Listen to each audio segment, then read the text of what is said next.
манай лабораторид хийсэн судалгаа байгаа байхгүй юу? Яасан бэ гэхээр тагийн онгорхоо ил тасалгаанд 20 градус, нэмэх 20 градус гэсэн үг. Тасалгаанд ингээ хонуулсан нэг цовин. Тагийн онгорхоо бас хөргөчн дотор хонуулсан. Таглаата завтаа хөргөчнд хонуулсан гээ 3 цовин дээр харьцуулж үзье. Тэгэхэд тасалгаанд ингээд таг нь онгорхоо ил хонсон цовинд бол 1 грамм буюу одоо бараг нэг чигчээ уран хэмжээ ийм 1 грамм хэмжээтэй цовинд 90 сая хүртэл бактери илэрсэн байхгүй. Тэгэхээр нэг тавг буюу 400 грамм тавг цовинд бол нийтдээ 4 тэрбум бактери үүсчихэж байгаа байхгүй. Ил хонж байгаа тохиолдолд 4 тэрбум. Тэр тавгтай цовин гэдвэл 4 тэрбум бактери цуг идэнэ. Халуун цайвал яг өгсөн бактери идэнэ. Тэгээд хөргөчн дотор яг тэр нөгөө ил таггүй хонуулж байгаа цовин дотор болохоор нэг 50,000 гээд тэгээд 5 дүүрээ идэхэд 1 сая бактери идэх юм бэл. 1 сая бактери. Тэгэхээр хамаагүй бага багаас хөргөчн дотор хонж байгаа тохиолдолд. Харин тагтай хөргөчн дотор хонсон цовинд бактериуд илрээгүй.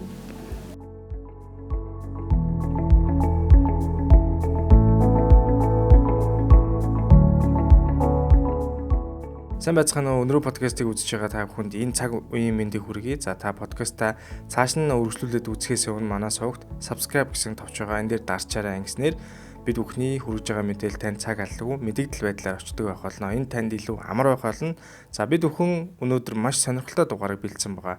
Одоо 8 наснаас эхлээд 80 настай хүмүүс хүртэл үзэхэд илүү сонирхолтой бидний амьдралд маш их ойрхон байдаг тэр сэдэв байгаа. Энэ сэдэв бол хонсон хоол. За бидний одоо дуундор хүртэл байж та тий одоо сүйтэй цайтай цөв ингээл одоо яриад байна. Тэгээ хонсон хоолн дээр бидний ялангуяа цовин дээр одоо халуун сүйтэй цай хийгээд ингээ иддэг ч гэдэг юм уу тий. Энэ зүйл бол бидний амьдралд бол маш нийтлэг тохиолддог байдаг. Тэгвэл энэ зүйлүүд дээр бид нар яг юун дээр нь алдаад байдгийг энэ зөв юм уу буруу юм уу ерөөдөө хонсон хоолыг бид нар яаж хадгалах ёстой, идэх ёстой мó, идэх ёсгүй мó гэдэг энэ зүйлүүдийг мэрэгжлийн үнэтэй өнөөдөр сууж агаад эмх цэгцтэй дараалал нь таны амьдралын хэм маягт бас нэг ч гэсэн чухал зүйлийг бол танд бид бүхэн оруулахар хичээх болно. За бид бүхний урилгыг хүлээж авч хүрэлцэн ирсэн эрхэм зочин бол биологийн ухааны магистр, анагаахын шинжилгээ ухааны үндэсний их сургуулийн нийгмийн эрүүл мэндийн судлалын шимт хичээл судлалын тэнхимийн багш Туул багш бол хүрэлцэн ирсэн байна. Танд энэ өдрийн мэндийг хүргэе. За энэ өдрийн мэндийг хүргэе. За тэгэхээр бид бүхэн яг таныг бас сошиал дээр бас одоо бусад сайт телевизээр ч юм уус гарч исэн дугааруудыг бас би бас үзчихсэн. Тэгээ яг тэн дээрээс харж байхад хонсон хоолны талаар та бас ярьжсэн. Тэр их анхаарал татаад за энэ хүнийг л яг энэ дугаар дээр би орих хэрэгтэй байна гэдэг бодол тухайн үед төрж исэн. Тэгээд яг энэ удаа л таныг яг ингэж одоо бид бүхний урилгыг хүлээж аваад ингээд хамт сууж яваад бол үнэхээр их талархаж байна. Тэгээд өнөөдөр тантай би ярилцаа сууж байхдаа өөрөө ч гэсэн олон зүйлийг мэдэж авах бах. Тэгээд үзэж байгаа хүмүүс ч гэсэн өнөөдөр шимтээд чивчээ сонсоод машиндаа эсвэл гэртээ яг одоо YouTube-ыг чангалаад сонсох юм бол их гоё зүйлийг бол одоо хоёул өнөөдөр ярилцах гэж бодож байна. За тэгээд эхний асуулт бол тухайн зочны маань одоо дэлгэрэнгүй танилцуулгын эдэн талаар бид нар хүмүүстэй хүргэдэг. Тэгээд та яг одоо өөрийнхөө танилцуулгыг илүү дэлгэрэнгүй байдлаар тэгээд ажлынхаа туршлагыг та хэлж өгөөч. За би 2007 онд Монгол Улсын их сургуулийг биотехнологи, биохимч мэргэжлэр төгсөжсэн. За тэгээд ер нь бол 2010 оноос хойш багшийн гараагаа эхэлсэн. Одоогоор нэг 16 жил багшилж байна. За тэгээд магистрийн минь ажлын чиглэл хөдөө аж ахуйн биотехнологийн чиглэлээр магистрийн ажлаа хамгаалж ирсэн. За одоо бол ашуус докторантурт сурж байгаа. За докторийн ажлын маань сэдв болохоор насан турш хүний хоол боловсруулах замын бичил битний буюу микробиомын судалгаа хийж байгаа. За тэгээд энэ судалгаа хийгдэж эхлэх болсон шалтгаан гэх юм бол яг Германы Макс Планкийн хүрээлэнгийн Кристина Варнер гэдэг яг олон улсын төслийн удирдагч манай Монгол улс дахь сонин шүүгчтэй холбогдоод тэгээд сонин шүүгч биднэрт уулзж энэ төсөл их анх эхэлж исэн. Тэгээ энэ төсөл нь маш сонирхолтой юм судалгааны ажил хийгдэр төсөл байсан. Ер нь монголчууд бүгдээрээ ер нь ихэнх нь одоо лактаз задлах фермент байхгүй мөртлөө яагаад ийм их хэмжээтэй сүү цагаадыг хэрэглэдэг юм болоо. Тэгээд ер нь яаж шингээгээд байгаа юм болоо гэдэг асуулт нэгдүгürt байсан гэсэн Кристинад. За тэгээд дараа нь ер нь бол эднэрийн хоол боловсруулах замд ер нь онцлог байна. Тэгээд ер нь тэднэрийг одоо лактозыг хамгийн ихээр задлж шингээгээд байгаа энэ бичил битнүүд нь ямар бактериуд байгаа гэдгийг сонирхоод тэгээд яг хүний хоол боловсруулах замын микробиомын судалгаа бол 2019 оноос хийгдэж эхлээд 24 онд дууссан. За энэ дээрээс бол маш олон сонирхолтой үр дүнгууд гарсан, маш олон бас сонирхолтой нууцуд бас задлагдж нэгдсэн байгаа. За тэгээд бас лактаза фермент нь байна уу гэдгийг нь бас үзсэн иймэрхүү сонирхолтой судалгааны ажил хийгдсэн. За тэгээд энэ ажлаар бол докторийн ажил хамгаалахаар ингээд явж байгаа. За тэгээд бас олон одоо юм нөгөө багш хүн чинь судлаач байх хэрэгтэй гэдэг нэлээд олон төслүүд дээр бол явж исэн. За тэгээд нэг том төсөл нь болохоор хөрсний хар тулгын бохирдлыг бууруулах боломжтой бичил битний судалгаа хийсэн. За тэгээд энэ хөрсний хар тулгыг бууруулах боломжтой бактери хайж ахтаа бол нэлээд олон их усүрээс бол хайж исэн. Ер нь бензин их асгарсан одоо автомашины замын хажуудлаа. За тэгээд тослогооны материалаар бохирдсон газар тэгээ хар тулганы үйлдвэрийн ойролцоо хөрс мэтэр гэл нэлээд олон газраас бас хөрсний дээж цуглуулж энэ бактери хайгаад тэгээ амарцсан нэлээд олон жилийн бас ажил 10 жилийн хөдөлмөрийн үрдүнд бол бид нар бактери илрүүлээд шинэ бүтээлийн патент авсан бас ийм судалгааны ажил хийгдсэн байна. Тэгээ ихэнх ажлууд маань ер нь бичил биетэнтэй холбогдчиход байдаг. Нэг юм.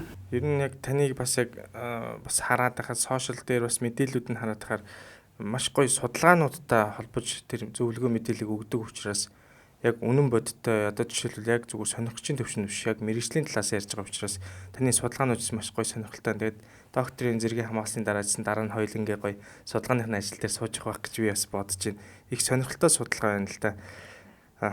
За тэгээд багш хүн бол өөрөө судлаач байх ёстой гэж та хэлж штэ. Тэгэхээр анагаахын шинжилгээ ухааны үндэсний сургуулийн нийгмийн эрүүл мэндийн сургуулийн шимт хичээл судлалын тэнхимийн багшаар та бол одоо ажиллаж байгаа. Тэгэхээр маш олон тэр хоол зүйчдийг мэдээж сургаж гаргах нь нийгмийн хувьд бол маш хэрэгцээтэй байна. Бидний одоо идэж ууж байгаа эмч бид бүхэн гээд юм хилээд явуулсан ч гэсэн тэр хүмүүс идэж ууж байгаа зүйл дээр маш их анхаарах хэрэгтэй байна гэдэг ойлголтыг хүмүүс авцсан байна. Хүмүүсээс ингээд асуумж аваад үзлэг ингээд хийгээд яваад байхаар яалтчгүй би хоол ундан дээр алдаад байгаа юм байна. Тэгвэл хоол ундан яах ёстой мó гэд хэлэх гэхээр яг эмч бид нар ч гэсэн хэлэхэд жоохон бас хэцүү төвөгтэй асуудал их гараад байдаг. Тэгвэл та яг хоол зүйчд сургаж байгаа яг энэ одоо анагаахын шинжилгээ ухааны үндэсний сургуулийн боловсон хүчингүүд одоо төгсөлтүүд нь гараад эхэлсэн байлээ. Энэ хүмүүс ерөөхдөө яг ямар боловсролыг яаж хүлээж аваад нийгэмд одоо ажлын байр нь хэрэгцээнүүд нь хэр байгаа юм бэ? Энэ сургалтын талаар ойлоос товч ярилцъя. Манай дээр яг нийгмийн эрүүл мэндийн сургууль дээр 2019 онд энэ хөтөлбөр хэрэгжиж эхлээд одоо 7 дахь жилдээ эсэлтээ авсан. Одоо 1-р курсээс 4-р курсын хооронд нэг 280 гаруй оюутан суралцж байгаа. Жил болгоны эрэлт хэрэгцээ нэмэгдэж байгаа. Эсэлтийн тоо бол айгүй хурдан дүүрдэг. Тэгээд хүүхдүүдийн сонирхол нь үнэхээр бас их байдаг. Тэгээд ялангуяа одоо хоол зүйчд маань ер нь бол бас одоо сүүлийн үеийн нөгөө AI хөгжсөн ч болоод юм уу технологийн хөгжлөөс шалтгаалаад бас ирээдүйд үлдэх мэрэгчлэтнүүдийг чагсаасан байдаг шүү дээ. Тэрний 3 дугаарт нь бол хүнсний салбарын, хоолны салбарын бас ингээд яг ажлын байран дээр үлдэнэ гэдэг тиймэрхүү таамаглалууд байдаг. Тэгээд ер нь бол яг хүнтэй харьцдаг, яг ингээд хүний одоо яг ганцаарчилсан тухайн хүндэн зориулсан зөвлөгөөг нь өгчиж тэр хүний одоо нөгөө зан үйл дадлыг нь өөрчилдөг учраас хоол зүйч нарын ажил амар чухал. Ялангуяа одоо урьдчилан сэргийлэх талдаа бол ялангуяа айгүй чухал байна. За тэгээд нийгмээрээ бид нар бас нөгөө маш их буруу мэдээлэлтэй тэгээд энэ нөгөө шимт хичээлийн мэдлэг дутуу одоо нөгөө сургуулийн өмнөх боловсрол, сургуулийн боловсролын мэдлэг багтаагаас болоод дундаас дээш насныхан ер нь бол хоолны асуудалтай байгаа шүү дээ тий. Зөв одоо идэхгүй, зохистой хэрэглээ байхгүй ч гэдэг юм уу. Тиймэрхүү хандлагууд ажиглагдсан зүйлүүд бол нэлээх байгаа учраас ер нь Монгол улсад ялангуяа энэ нөгөө эрүүл мэндийн салбарт хоол зүйч нарын үүрэг оролцоо маш их байгаа. Тэгээд хамгийн эхлээд одоо яг бас цэцэрлэг сургуулийн хүүхдүүд эрүүл мэндийн хичээлээр дамжуулаад хоолтын шинэ хичээлийн мэдлэгүүд олгогдоод эхэлсэн учраас ирээдүйд гарч ирж байгаа хүмүүсийн ойлголт арай өөр болно. Харин одоо бас ойрын 10 жилдээ бас бид нэр өөрсдийгөө бас зөв одоо хоолтоор ингэж эрүүлжүүлэхгүй болвол ер нь бол хоол боловсруулах замын эмгэг ноцтой байгаа. Ер нь өвчлөөрөө ер нь тэргүүлэх байранд орж байгаа хоол боловсруулах замын тогтолцооны өвчин. За тийм дотор ялангуяа илгэний өвчлөл, бөөрийн өвчлөл гэдэг нэг асуудлууд нь нэлээ их байгаа учраас тэгээд дараа нь өвдснийхаа дараа л хүмүүс ер нь эмнэлэгт хандаад байдаг.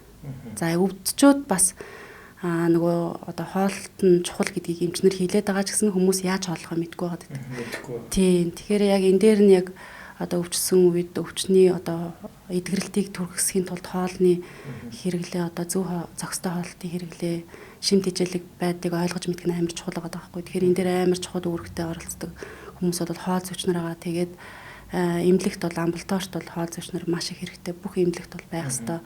Эмнэлэгт 2 хоол зүйч байх хэрэгцээ шаардлага байгаа гэдэг. Ерөнхийдөө бол эрүүл мэндийн сайдын тушаал дээр бас гараад ирсэн байгаа. За тэгээд энэ нь болохоор амбулаторын хоол зүйч нь тусдаа яг өвчтөнтэй тулж ажилладаг. Нийтээр нь бас нөгөө өвчтөн асарж байгаа асраг хамгаалагч ар гэрийнхэнд зориулсан зөвлөгөө мэдээллийг олгож идэг. За дээрэс нь яг галтгооны хоол зүйч одоо яг хоол боловсруулахад одоо галтгоонд яаж ажиллаж иж шимгэлтийг нэмэгдүүлэх үү, яаж одоо хортой одоо нийтлүүдийг саарамжуулах уу, яаж эрүүл ахуйг нь хянах уу, яаж хоолыг зөв төлөвлөх үү, ямар найрлагатай өгжиж хоногийн зөв зохистой шимт хичээлийн хэрэгцээг нь хангах уу гэх юмшлэнгээр ийм тооцоо гэж яддаг яг галтгооны хоол зүйч нар бас заавал байх ёстой. Тэгэхээр эмнэлэгт бод 2 хоол зүйч хэрэлт хэрэгцээ байдаг.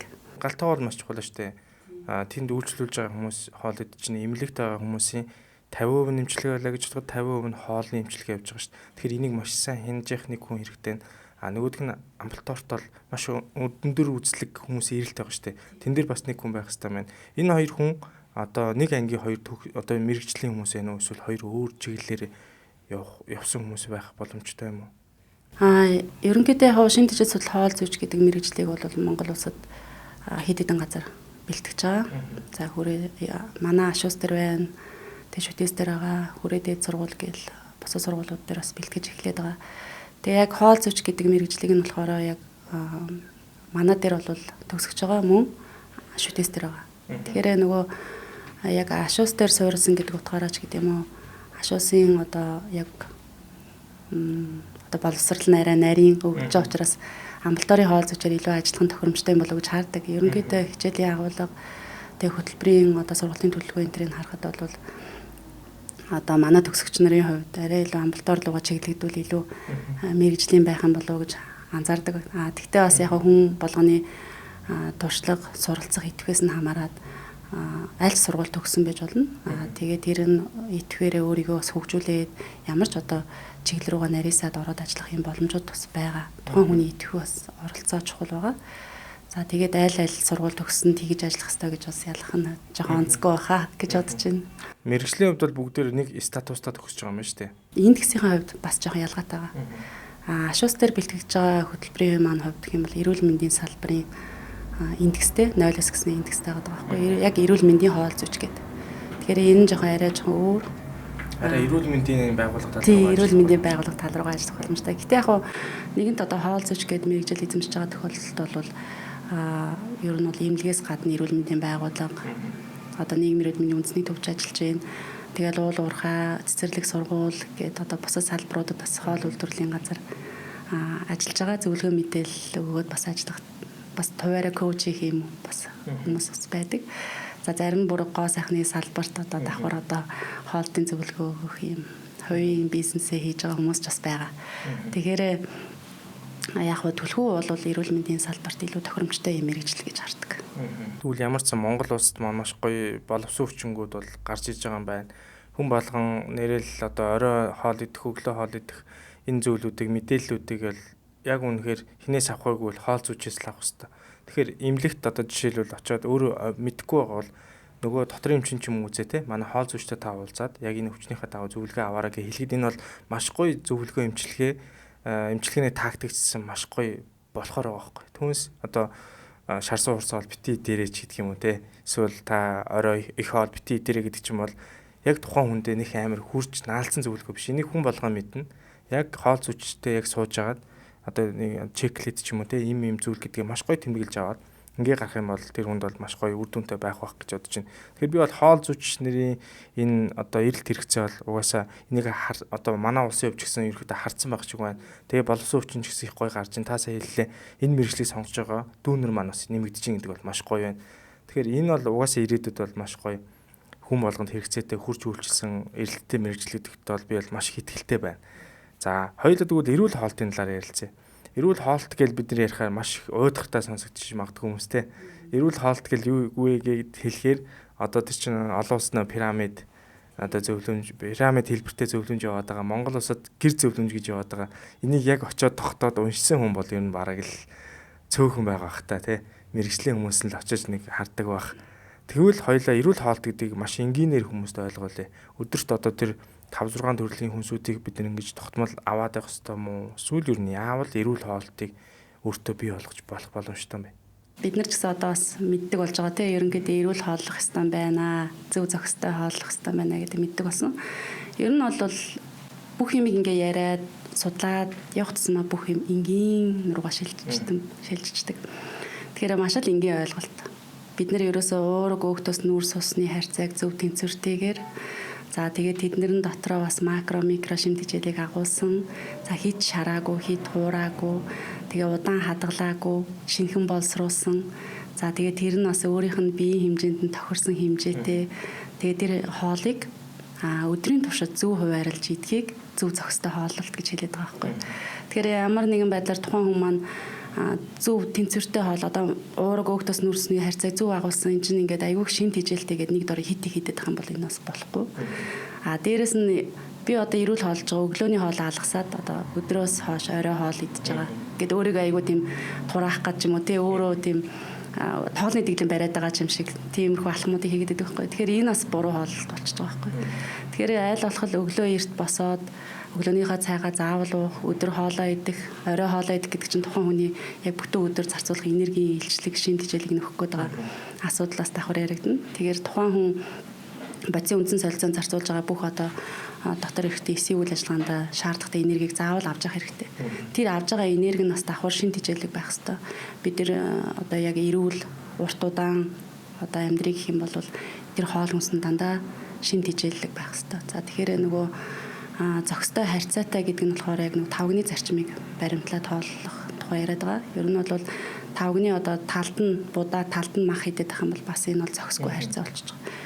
Тэгээд энэ нөгөө тавган дотор байгаа хоолныхоо будаа гурил буюу цардуулаг хүнсийн 3.1-д нь 3.1-д нь мах 3.1-д нь адаглаад хүнсний ногоо сколдог одоо тэр сүү цагаан эдэний бүлэгч гэсэн байж болно шүү дээ. Тиймэрхүү байдлаар бас хоолыг алгалуулах олон нэр төрлийн хооллох ийм дадлыг бас суулгах хэрэгтэй байгаа. Дээрээс нь энэ хоолыг өдрийн хоолндоо хэрглэж байгаа орой дахиад жоохон өөр төрлийн хоолч гэдэг юм уу. Ингээд нөгөө тухайн хүний одоо хэрглэх хоолыг 1 сарын хугацаанд 30 нэр төрлийн байх юм бол тухайн хүн илчлэг шимт хичээлээ бол авах боломжтой гэж үзэж байгаа. Дээрээс нь эрүүл мэндийн сайдын зөвлөмж дээр А74-ийн хавсралт дээр 16 нэр төрлийн хоол хүнсийг жагсаасан байдаг байхгүй. Тэгэхээр энийг тодорхой хэмжээгээр 7 хоногт адаглаад ингээд хослуулаад хэрглэж явах юм бол нөгөө макро микро шимт хичээлийн хангалттай авч явах юм байна гэдэг бас.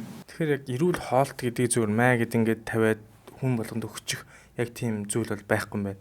Тэгээд тухайн хүний ажил мэргэжил одоо хэр хинээрийг зарцуулж байгаа тэ амьдралын хэм маяг энэ зүйлүүдэд бол та бүхэн мэргэжлийн хоол зүйчнэр тэн дээр тухайн хүн листийг гаргаж өгөх юм ба штэ.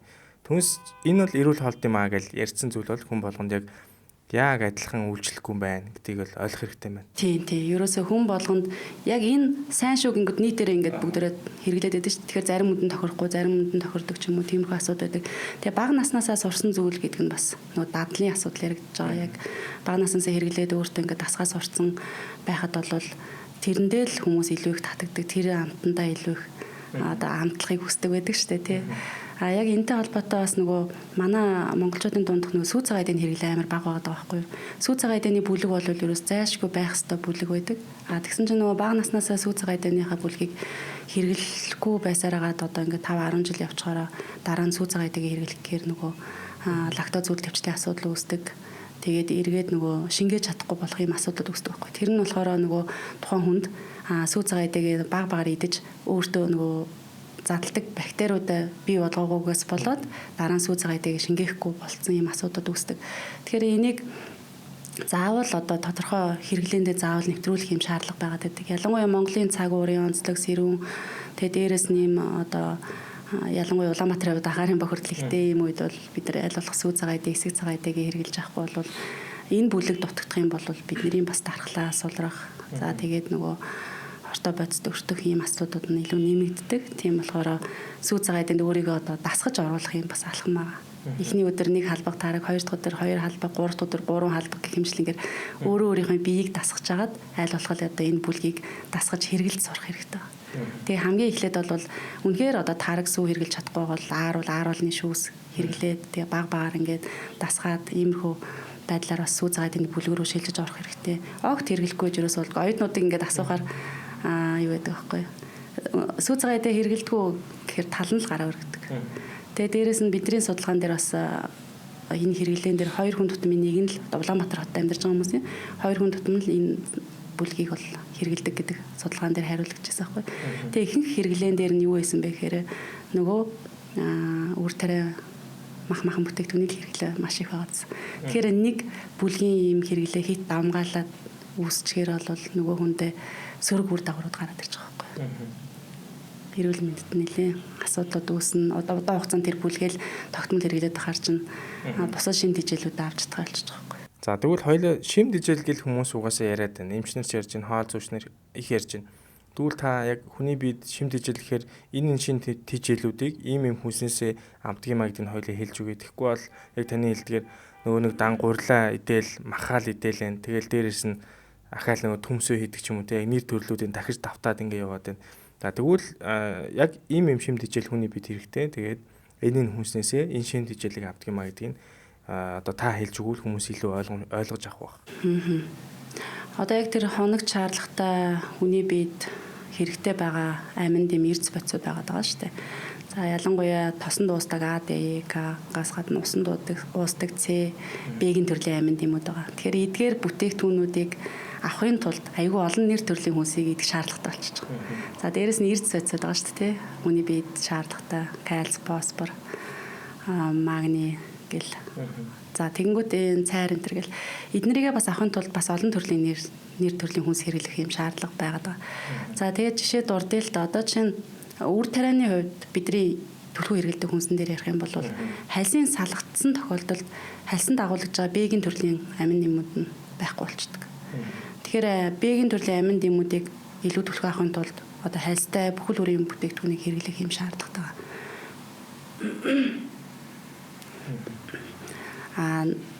Махнаас болохоор бид нар төмөр, цайр, за тэгээд амин дэм гэх мэтлэнгээр одоо ялангуяа илгэнд бол нэлээд өндөр хавтай байдаг.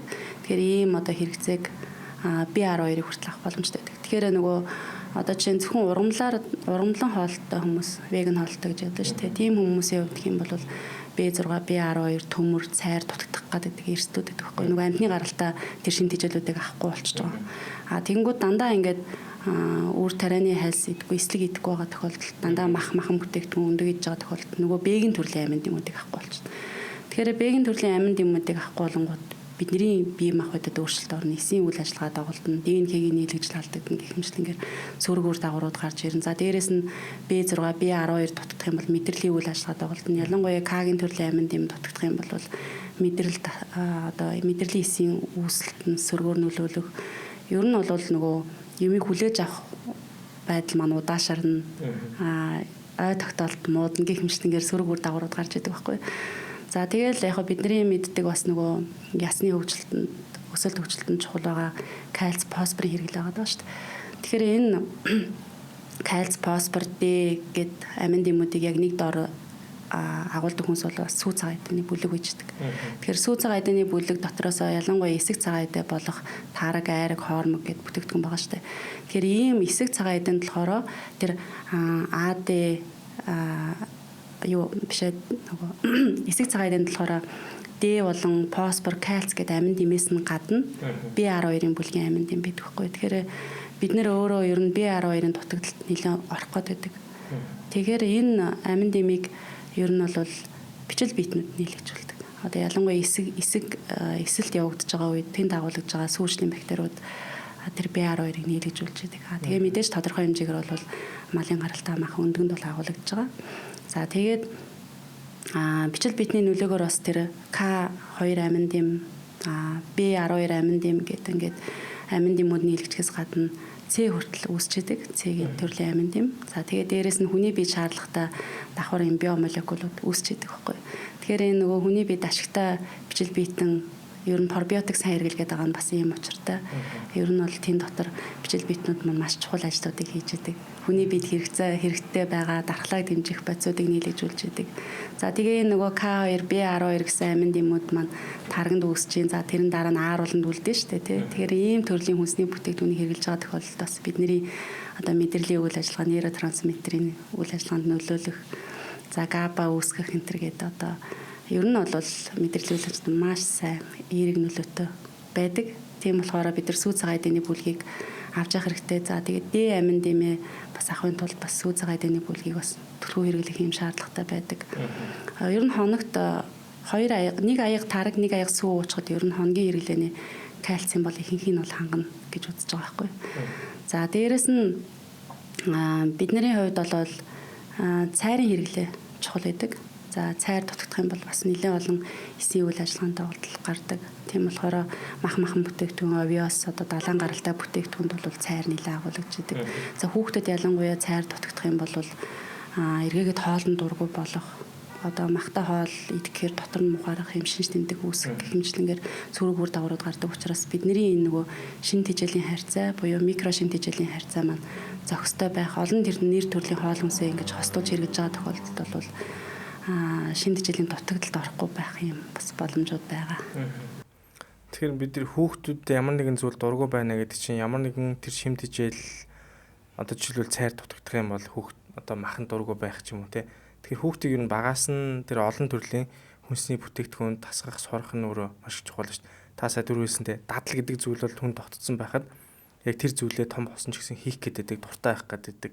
Одоо бид нар шинэ жилээр санагдуулдаг нэг зүйл нь мандрины гаднах нэг энэ шахахаар үсэрдэг нэг юм одоо шүүс гэх юм те.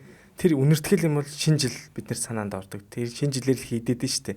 Тэгэхээр тэр яалтчгүй бидний дорсомжинд дадланд орсон байгаад нь шүү дээ. Тэгэхээр хүүхдүүддээ багаас нь маш сайн ээжүүд бол сүүлийн үед их ажилдаг болсон байлаа. Тэгэхээр бид бүхний яриаг ч гэсэн ээжүүд маш сайн шимтэж сонсож байгаа бах. Хоёулаа сая шин тэжээл эрдэс бодисууд хүний биед маш их чухал олон нэр төрлөөс бид нар авах хэрэгтэй байна гэдгийг ойлголоо. Би энэ дургүй гэхээсээ илүү энийг хэрэглүүл надад ягаа сайн бэ гэдгээ судалж мэдээд тэрийг идээд байх юм бол хүн эрүүл байх боломжтой юм байна. За тэгвэл хүний биед зайлшгүй шаардлагатай тэр амин дэмүүдийг хоёулаас ерөнхийдөөсөө ярьсан.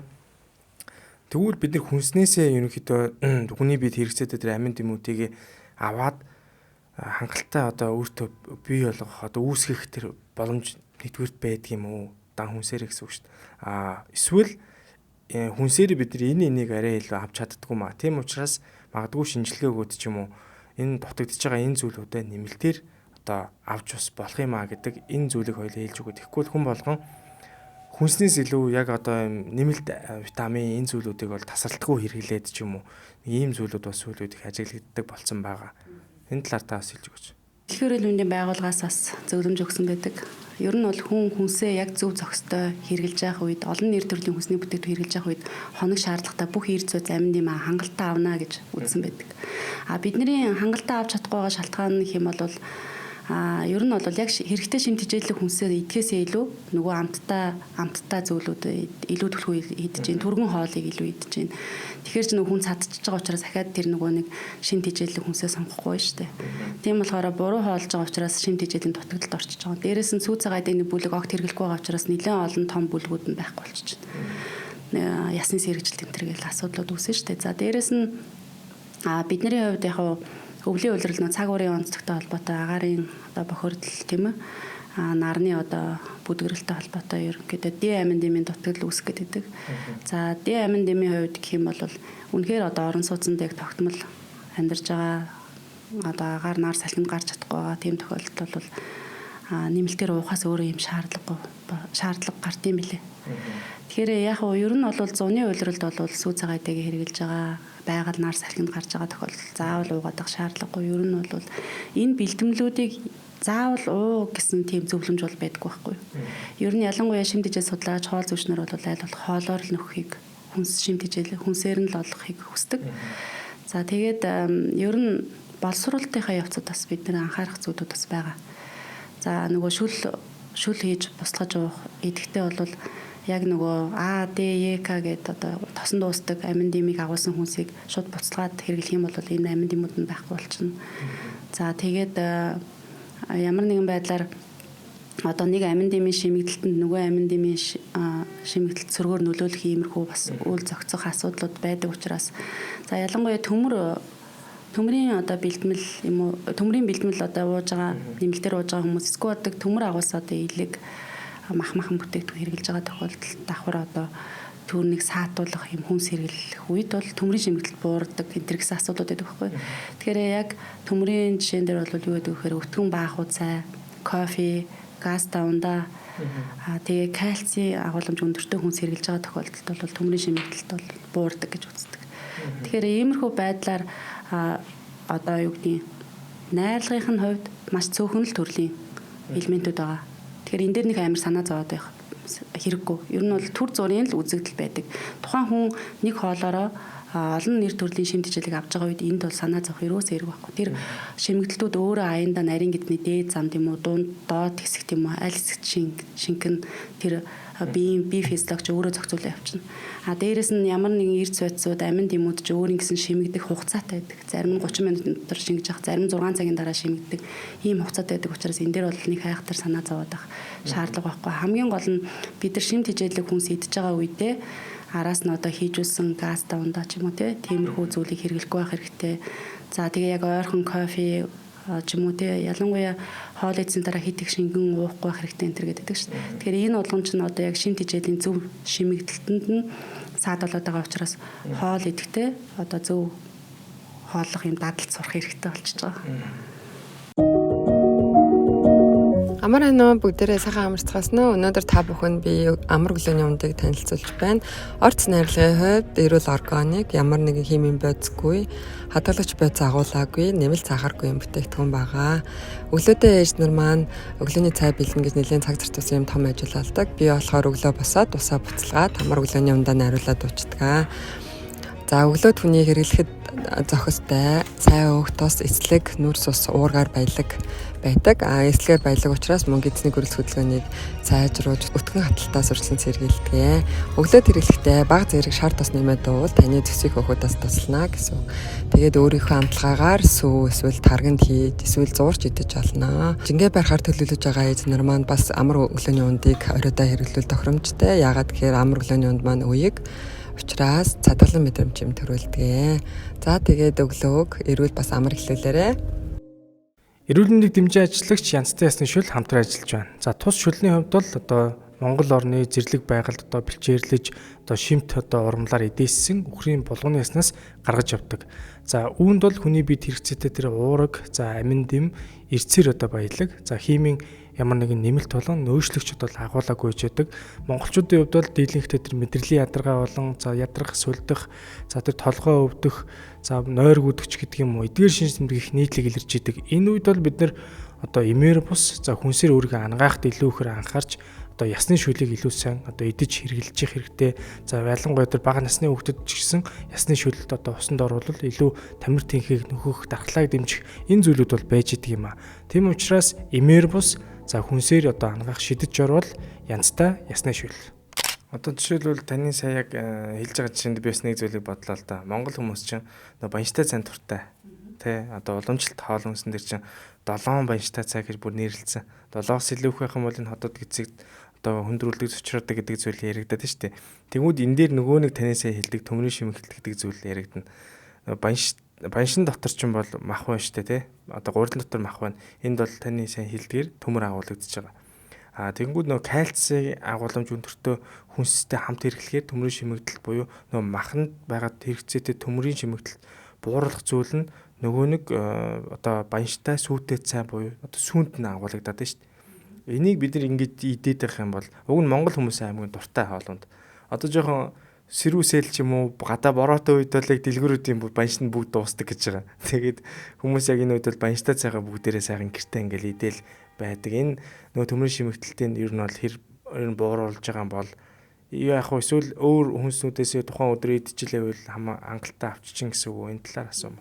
Тий, яг сая ярьсантай адилхан ерөөсөө нэг удаагийн хооллолт байгаа бид нар өдөр болго идэх байхгүй шүү дээ. Тийм болохоор нэг удаагийн хоолтон дээр бол нэг амар сүртэй тийм нөлөө ялгаа байхгүй. Тэгээ бусад одоо үеийнхэн хоол ижлэрээ тэр шимт ижлээ нөхөж байгаа гэж үздэг байхгүй. Тэгэхээр төр зургийн юм үзэгдэл дээр бол нэг санаа зовоод ах хэрэггүй. Ялангуяа одоо бидний иддэг одоо тийм битүү жигэнсэн бууз, битүү босон тэр банш гэдэг байгаа тэр зүйлүүд маань өөрөө яг хүний одоо монгол хүний яг тийм сэрэн ууран сатан зөгцсөн хий одоо юу гэдэг лээ нөгөө шир бадган энэ төр гэдгийг хөө зохицуулдаг бас давхар үйлчлэхэд байдаг учраас тэр одоо бага наснасаа дасаад идээс орсон зүйл бол нэг айхтар сөрөг нөлөө бол бий тул гарахгүй байна. Мэдээж нөгөө хоол боловсруулах асуудалтай ялангуяа одоо энэ сүүний хэрэглээнд мэдрэг хүмүүсээ болохоор тийм сөрөг үр дагаврууд бол гарна. Тэрнээсээ бүр тийм кальц, төмрийн одоо хэмжээг ингээд тооцоож гисэн тэнд орж байгаа сүүний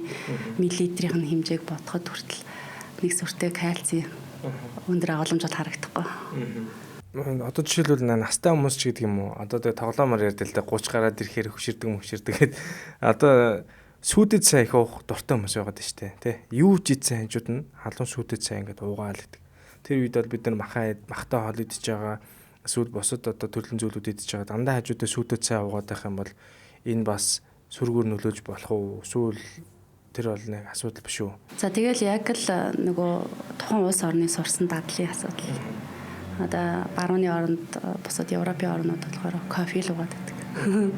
Тэгэхээр нөгөө бас л их сонирхол юм л да. Яг энэ дээр бол яг нарийн шинжилгээ ухаанаар тайлбарлсан яг тийм нарийн судалгааг бол би олж хараагүй л да. Ер нь бол тэгэхээр яг нөгөө бид нар өөрсдөө шингээгээ сурцсан тийм тохиолдолд бие физиолог маань тэндээ үрэг дасцсан шингээж чадаад байна. Үнэхээр одоо тэн дээр биеийн хямраад байгаа бол тэр сүдэд цаг угаасаа ууж чадхаа болчдөг шүү дээ, уухай болчдөг. Настай хүмүүс бүр бага наснасаа сүдэд цагаа уугаад бүр ингээд дадал болцсон. Сурцсан. Дээрээс нь тэр сүүний одоо лактозыг задлах бактеритай өөрийнх нь бие организм тэрийг зохицуулж чадчихээн. Тийм болохоор харьцангуй бол дээрээс нь тэр хэмжээний асуудал бол байгаа. 250 мл-т нэг 30 мл л одоо сүү оногдож байгаа лу сүүдэд цайны хувьд нэлээ өтгөн чанлаа гэхэд нэг 50 мл сүү байгаа лу гэж бодож байна. За тэгэхээр тэнд агуулгадж байгаа кальцийн хэмжээ бол бас тийм тодорхой. Их хэмжээтэй бол нөлөөлөхгүй байх гэж бодож байна. Дан зүгээр сүү буцалгаад уугаад байгаа биш учраас хайцсан байгаа юм шүү дээ. Тийм. Тэгээд өөрийнх нь одоо бас сурсан бие физиологоо дасгацсан, өөрчлөгдсөн байгаад байгаа. Баяжтай цайны жишээн дээр бол яг та хэллээ шүү дээ тий. Тэр чинь өдөр болгон өглөө орой өдрийн олон давтамжтай эсвэл олон өдөр дараалал тэгж идэх юм бол төмрийн шимэгдэл гэдэг зүйл буурна гэхээс харьцангуй нэг бороотой өдөр ч юм уу те уламжлалтаараа нэг хийг дарддаг ч гэдэг юм уу те тамир тэнхээ нөхөх гээд энэ зүйлүүд нь тухайн одоо хүнсэнд бас байгаа учраас өдөр болгон нэг зүйлийг сайн гэд таны түрүүний хэлдгээр өдөр болгон хэрэглээд байх юм бол энэ нэргээ сөргөр нөлөөлнө гэдгийг л сайн ойлгож авах хэрэгтэй байна. Тий. Ерөнхийдөө бидний бас цайны соёл чинь бас их онцлогтой байхгүй юу? Маш олон төрлийн үр тарианы гаралтай одоо гурилууд ордог ч сөлхрийн гурил, 10 гурил. За тэгэл нэмэлтээр шар будаа, тэгэл өөхөн тос, шар тос гэл нэг цаг хийхин тулд бараг 10-аад нэр төрлийн бүтээгдэхүүн орж байгаа байхгүй юу? Борц энэ гэл. Тэгэхээр үнэхээр тэр болгоных нь найрлага нь өөрөө давхар ахиа шинжижэдэг нөхөж байгаа. Тэгэхээр бас монголчуудын бие махбодод нь бас таарсан. Одоо бид нар ч өдөр болгон одоо хөдөө мал малж байгаа хүмүүс бол ялангуяа өдөр болгон ногоо идэж чаддгүй шүү дээ. Тэгэхээр энэ ногооны хэрэгцээ буюу тэр одоо флавоноидууд, фенолт нэгдлүүд гэдэг амар нарийн нийлмэл нэгдлүүдийг энэ нөгөө цайгаараа дамжуулаад аваад идэг. Тэгэхээр нэг шимт хичээлийг дангаар нь бодоод байгаа ш. Олон төрлийн шимт хичээлийг бас тийм давхар авчдаг. Би одоо тэрийг идэхгүй байна гэж бодож байгаа бол тэнд угаасаа хэрэгцээ хангалттай одоо нийлүүлэлт бага байгаа ч гэсэн өөр хүмүүсүүдэд хэрэглэдэг бол тэнд байгаа зүйлүүдийг бас бид нэр нөхөж авах боломж бүрдэж байгаа юм байна шүү дээ. За. Маш гоё ойлголт байна. Тэгээд одоо яг нэг зүйлийг сонсчоод тэндээ хитэх туушч байгаа биш. Маш гоё одоо хүнснийхээ нэр төрлийг л олон болгочих хэрэгтэй юм байна шүү дээ. За.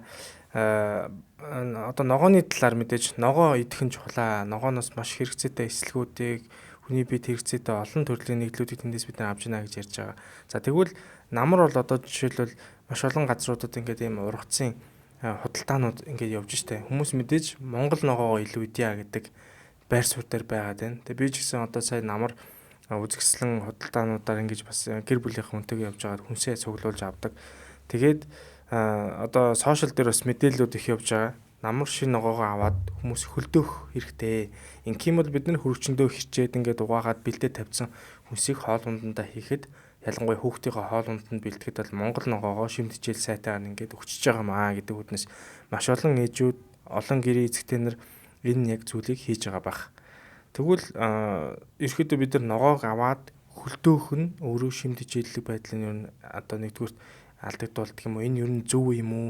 Эсвэл бид нар хятад ногоо ч угаасаа дэлгүүрт ингээл байж л байгаа шүү дээ. Өвлийн эдэр хэсгийн хүүтэн ч гэсэн манайх ногоогоо одоо мэдээж зуны ногоонууд нь мэдээж эрт дуусчихж байгаа бах. Тэгэхээр угаасаа хятад ногоонууд л дэлгүүр цоошин нэрэ байгаад байгаа. Энийг эсвэл аваад хэрэглэх нь зөв юм уу гэдэг зүйлийг бол асуумаар байна. Ер нь хүнсийг аваад ногоонуудыг хөлдөөж болдог хүнсүүд гэж байгаад байгаа тий. Ногоонууд гэж байгаад байгаа. Эдрийг аваад хөлдөөч нь ер нь хэр зөв арга юм бэ? Завгүй ээж нар их байдаг. Ногоогоо тэгж хөлдөөх бэлтгэх боломжгүй бас ажид ихтэй хүмүүс байгаа. Тэгэхээр тэр хүмүүсийн хувьд болохоор зах дээр очиж шинэ ногоогоо худалдаж аваад хэрэглээд байхад бол боломжтой болно. Гол нь нэг нөөцлөх гэдэг асуудал байгаа. Одоо жишээ нь өвөл яг ингээд яг нэг татардаг, дуустдаг, эргээд олддгүй ногоонууд гэж байгаа шүү дээ тий. Тэгэхээр тийм ногоонуудыг бас өөрсдөө бэлдээд гялс одоо нөгөө хөлдөөгөө хадгалах юм бол амин дэм шимт хижээлийн алдагдал нь айгүй бага байдаг. Одоо зойронд хадгалсан ногоо хөлдөөж хадгалсан ногоо хоёрын амин дэм шимт хижээлийн алдагдлыг нь харьцуулж үзсэн маа. Тэгэхэд болохоор зойронд хадгалсан ногооны шимт хижээл бараг 40-с 60% тал үлдсэн байна. Харин хөлдөөж хадгалсан ногоон дээр 70% хүртэл шимт хижээл нь үлдэж чадсан байна гэж үзэж байгаа байхгүй. Тэгэхээр яг зөв боловсруулаад одоо бленчинг хийх гэдэг байгаа байхгүй. Маш богино хугацаанд халуун усанд 1-2 минут ч юм уу зарим ногоон дээр 5 минутын тэр болдог. Тэгэж халуун усанд дүрээд ч юм уу ууранд байлгаж агаад дараа нь газ хүүхдэн мөстөө усанд дүрээд тэгээд уутан савлаад хөлдөөх юм бол тэр ногооны шимт хижээл нь алдагдах нь тийм бага байдаг. Яг зөв хөлдөөж хадгалж байгаа тохиолдолд. Зүгээр яг бид нар өөрсдөө ингээд тэр технологи дээр алдаа гаргах ч юм уу те битүү өмчлөлөө алдсан байдалтай сайн одоо битүү биш савнд хадгалах ч юм уу иймэрхүү тохиолдолд бол шимт хижээлийн алдагдлал тэнд явагдаж байна. Тэгэхээр ямар ч шимт хижээлгүй зүгээр л одоо ногоо идж байгаа болчих жоох байхгүй. Тийм болохоор энэ дээр бас ялгааг нь гаргаж хадгалах хэрэгтэй. За дээрэс нь олдоц ихтэй ногоо бол бид нар шууд шинээр нь лангуун дээрээ судлаж авахд бол шимт хижээл авч л байна. Хамгийн гол асуудал нь үнэхээр тэрийг одоо ингээд хөлдөөгөөд хадгалах завтаа бол хөлдөөгөөд хадгалж юм бол илүү амар байхгүй юу? Яагаад гэвэл хоол хийхэд газ нөгөө ногоо гаргаж ирээд хийхэд ажил хөнгөвчлж байгаа. За тэгээ дээрээс нь шимт хижээлийн алдагдлал багтаа. Тэгээ бүтэн жил хүртэл юм 18-аас хасах 18-аас дээш градус бүтэн жил хүртэл хадгалах боломжтой байхгүй юу? Тэгэхээр ногооныхоо бас төрлөөс хамаарна та. Зарим ногоо нэг 6 сар хүртэл хадгалах. Тэгэхээр иймэрхүү байдлаараас тэг чим бол зочид ирэх яаралтай үед олон нийтийн арга хэмжээ гэх мэтлэнгээр бүр яард сандарсан үед бол бас хөлдөөс ногоо ч нөх хэрчээд бэлдэж ижгэлсэн учраас хоол ихэд илүү хялбар болчихж байгаа. Энэ дээр нь болохоор өөртөө бас амар хялбар байдлыг үүсгэхийн тулд хөлдөөж хадгалж болно. Ямар санаа зовх асуудал байхгүй. Хамгийн гол нь гаднаас орж ирсэн ногоонууд ч нөгөө нэг жоохон шороотой, тоостой, бохирдол ихтэй хэрэг гэдэг шүү дээ. Тэрийг нь маш сайн цэвэршүүлж угаах хэрэгтэй байгаа. Давс содны уус сунлаар ер нь бол саармжуулаад тэг гадны бохирдлоос нь саармжуулна. Дээрээс нь тэр богино хугацаанд халуун усанд дүүрэх, ууранд байлгах гэдэг нь болохоор бас тэр гадна талд нь хоримтлагдсан бактерийн бохирдлыг бууруулах, дээрээс нь пестицидийн үлдэгдлийг саармжуулах иймэрхүү асуудлууд байдаг. Дээрээс нь яг ногоог хөлдөөж хадгалж байхын нэг давуу тал нь гэх юм бол одоо нөгөө ногоонд ч өөрөө бордоо ашигласан байдаг. За тэгээ хөрсний бохирдлууд бас хүнд металлууд зарим нэгдлүүд наалтсан байдаг. Тэгээд пестицидийн үлдэгдэл байгаа шүү дээ. Тэгэхээр пестицидийн үлдэгдэл маань удаан хугацаанд хөлдөөж хадгалж явах явцад бас саарамждаг юм байна, буурдаг юм гэсэн судалгаас байгаад байдаг байхгүй юу. Тэгээд дээрэс нь тэр ногоог халуун боловсруулалт хийх юм бол тэр үлдэгдэл нь бүр ингээд нэлээд багасдаг гэдэг бас тийм судалгаанууд байдаг учраас бас надад бол хөлдөөж хадгалах, халуун боловсруулалтанд жигнэж хэрэглэх энэ төр гэдэг бол нэлээд тохиромжтой санагдаад байдаг. Тэгвэл ер нь бол маш олон эмэгтэйчүүд гэр эзэгтэй нар хөлдөөж хадгалж байгаа бол энэ бас шимт хижээлэг байдлыг бид нар өндрөөр хадгалж авч байгаа юм байна. Гэхдээ хөлдөөж чадахгүй байгаа хүмүүсийг бид нар буруутгах байгаа биш те, тэр хүмүүс завгүй байна. Зойронд хадгалаад дараа нь лангуун дээр байгаа зүйлийг бид нар очиод авах юм бол яг тийм 40-с 60% та амин дэм болж байгаа. Гол бид нар хэрэглэхгүй байхаас илүү хэрэглэх нь чухал юм аа гэдгийг л ойлгож авч байгаа. Тий, ерөнсөө л тэн дээр шаналаа санаа зовоод байх асуудал ерөөсөө байхгүй, зүгээр л хэрэглэх хэрэгтэй байгаа. Хэрэглэхдээ бид нар яаж одоо цаг завандаа тааруулаад амьдралынхаа хэмээг тааруулаад хөлдөөх үү эсвэл захаас очиод авах уу гэдэг хоёр сонголт байгаа. Яалчгүй таны сайн хэлдгээр улирлаас хамааралтай зарим нарийн ногоонор зах дээр очихоор байдгүй байхгүй. Нэг гой хоолыг л нэр төрлөө ингээд хичээдээгээд хайхаар үнэхээр байхгүй. Одоо жишээл манайх чин би болохоор Сэлэнгийн аймгийн зүү хараагийнх тэгээ тэнд ээж аав дээр очиод ч юм ингээд уг нь тийч ногооны бүр их хорон болсон одоо нутаг штэ. Тэгээд очиод тэндээс нарийн ногоо хайхаар юусоо байдаг байхгүй. Юусоо айгүй хэцүү. Тэгээд хотод ирэхээр тэр нь байдаг. Тэр нь яг одоо их урдаас орж ирж байгаа. Тэгээ хоолны нэр төрөл дээр хятад ч гэсэндээ хамаагүй би яг зөв одоо угаалт зөв технологиг ашиглаад хоолндоо хийгээд хэрэгжилдэг. Тэгэхээр энэ нь ер нь зөв юм байна. Яг өөрөө нөгөө хуваараа одоо хөлмжний аж ахуй эрхэлж байгаа, өөрөө хашаандаа тариалт эрхэлж байгаа хүмүүс маань болохоор аль болох нөгөө хятадны одоо пестицидтэй ч юм уу хортой ногоо идэхгүй гэдэг нэг ойлголт байгаа гэдэг шүү дээ. Тийм хүмүүсийн хувьд гэх юм бол бас ингээд хөлдөөж даашааж энэ төр хадгалж бас өвлжөнгө хэрэгэлдэг тийм тохиолдлууд байд юм билээ. Тэгээ би бас зүү хараад очиод нодлон яг манай зүүн Сэлэнг аймгийн Мандал сумын 100 жилийн болсон. Тэгээ тэн дээр би бас очиж яг давуу тал одоо зүйлэн гарах ажиллагаан дээр хамтарч ажилласан. Тэгэхэд одоо эртний байцааг буюу маш эрт гардаг байцаа тариалдаг хүнтэй би ярилцчихсан байхгүй тариаламжтай. Тэгсэн чинь тэр хүн тэгж ярьжсэн.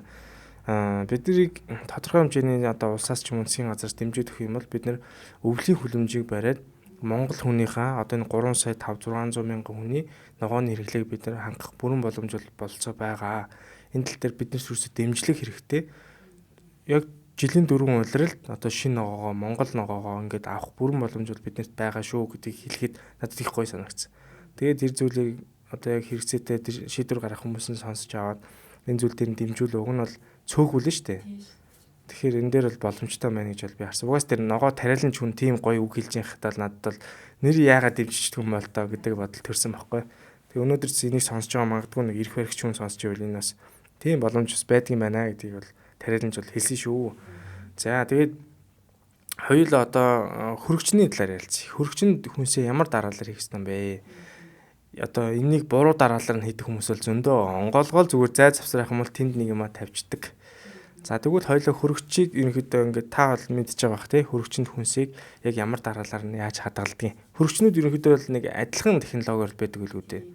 Тэгэхээр илүү хөргүүр нь аль хэсэгт нь байгаа. Тэгээд бус арай муудахгүй ногоонуудаа ямар дараалалаар нь тавьдгийг. Тэгээ бид нар хөрөгчийг байнга онгойлгож нээгээд байгаа шүү дээ. Тэгвэл тэнд бас одоо ямар одоо жишээлбэл тэр чинь нэг дотроо нэмэх 7 градус хүртэл байгаад байгаа шүү тий. Ер нь бол хамгийн доотлол нь 1 гэж эхлээл тэгэл 2 3 4 гээл хамгийн дээд нь 8 болчт юм бэл.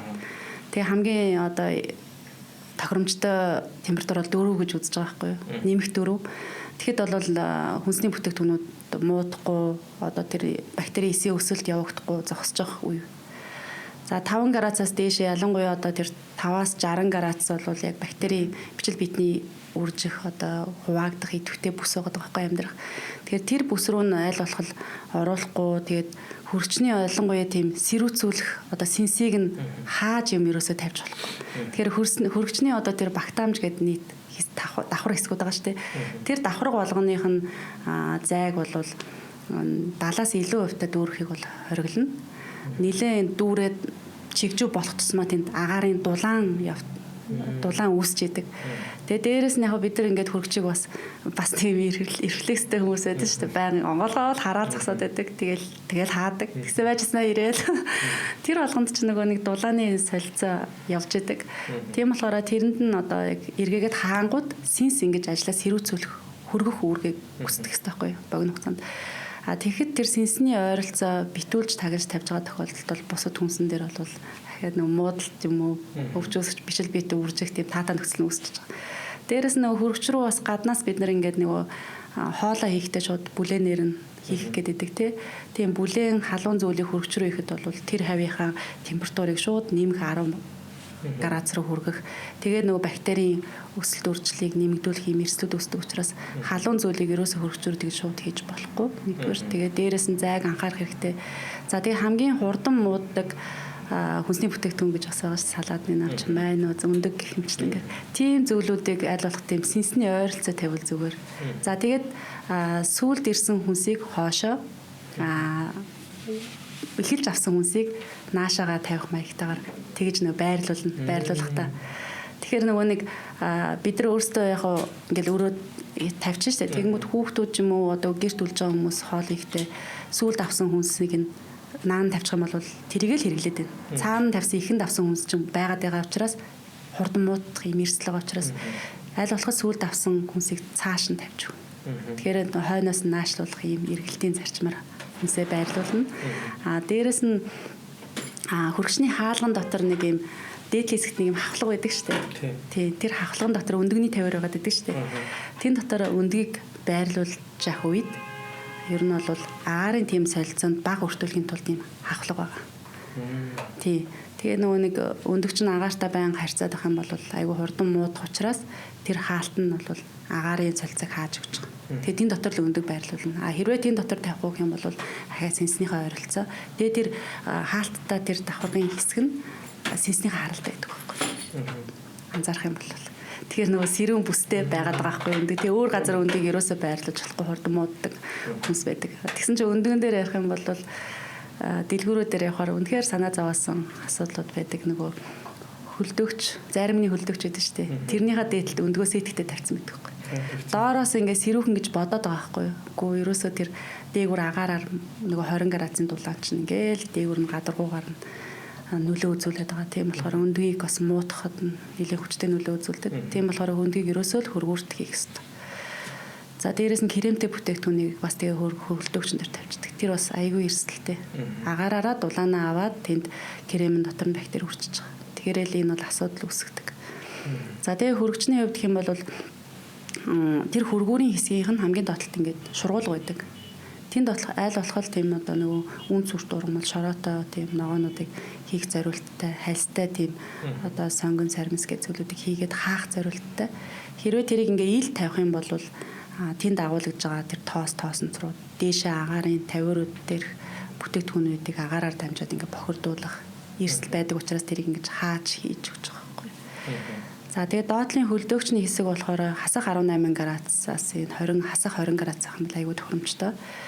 Тэрнээс одоо бага температурт хасах 15-аас дээшээ температурт байлгах юм бол ер нь бол 1-2 сарын дараанаас зарим бүтээгдэхүүн бас муудаад эхэлдэг.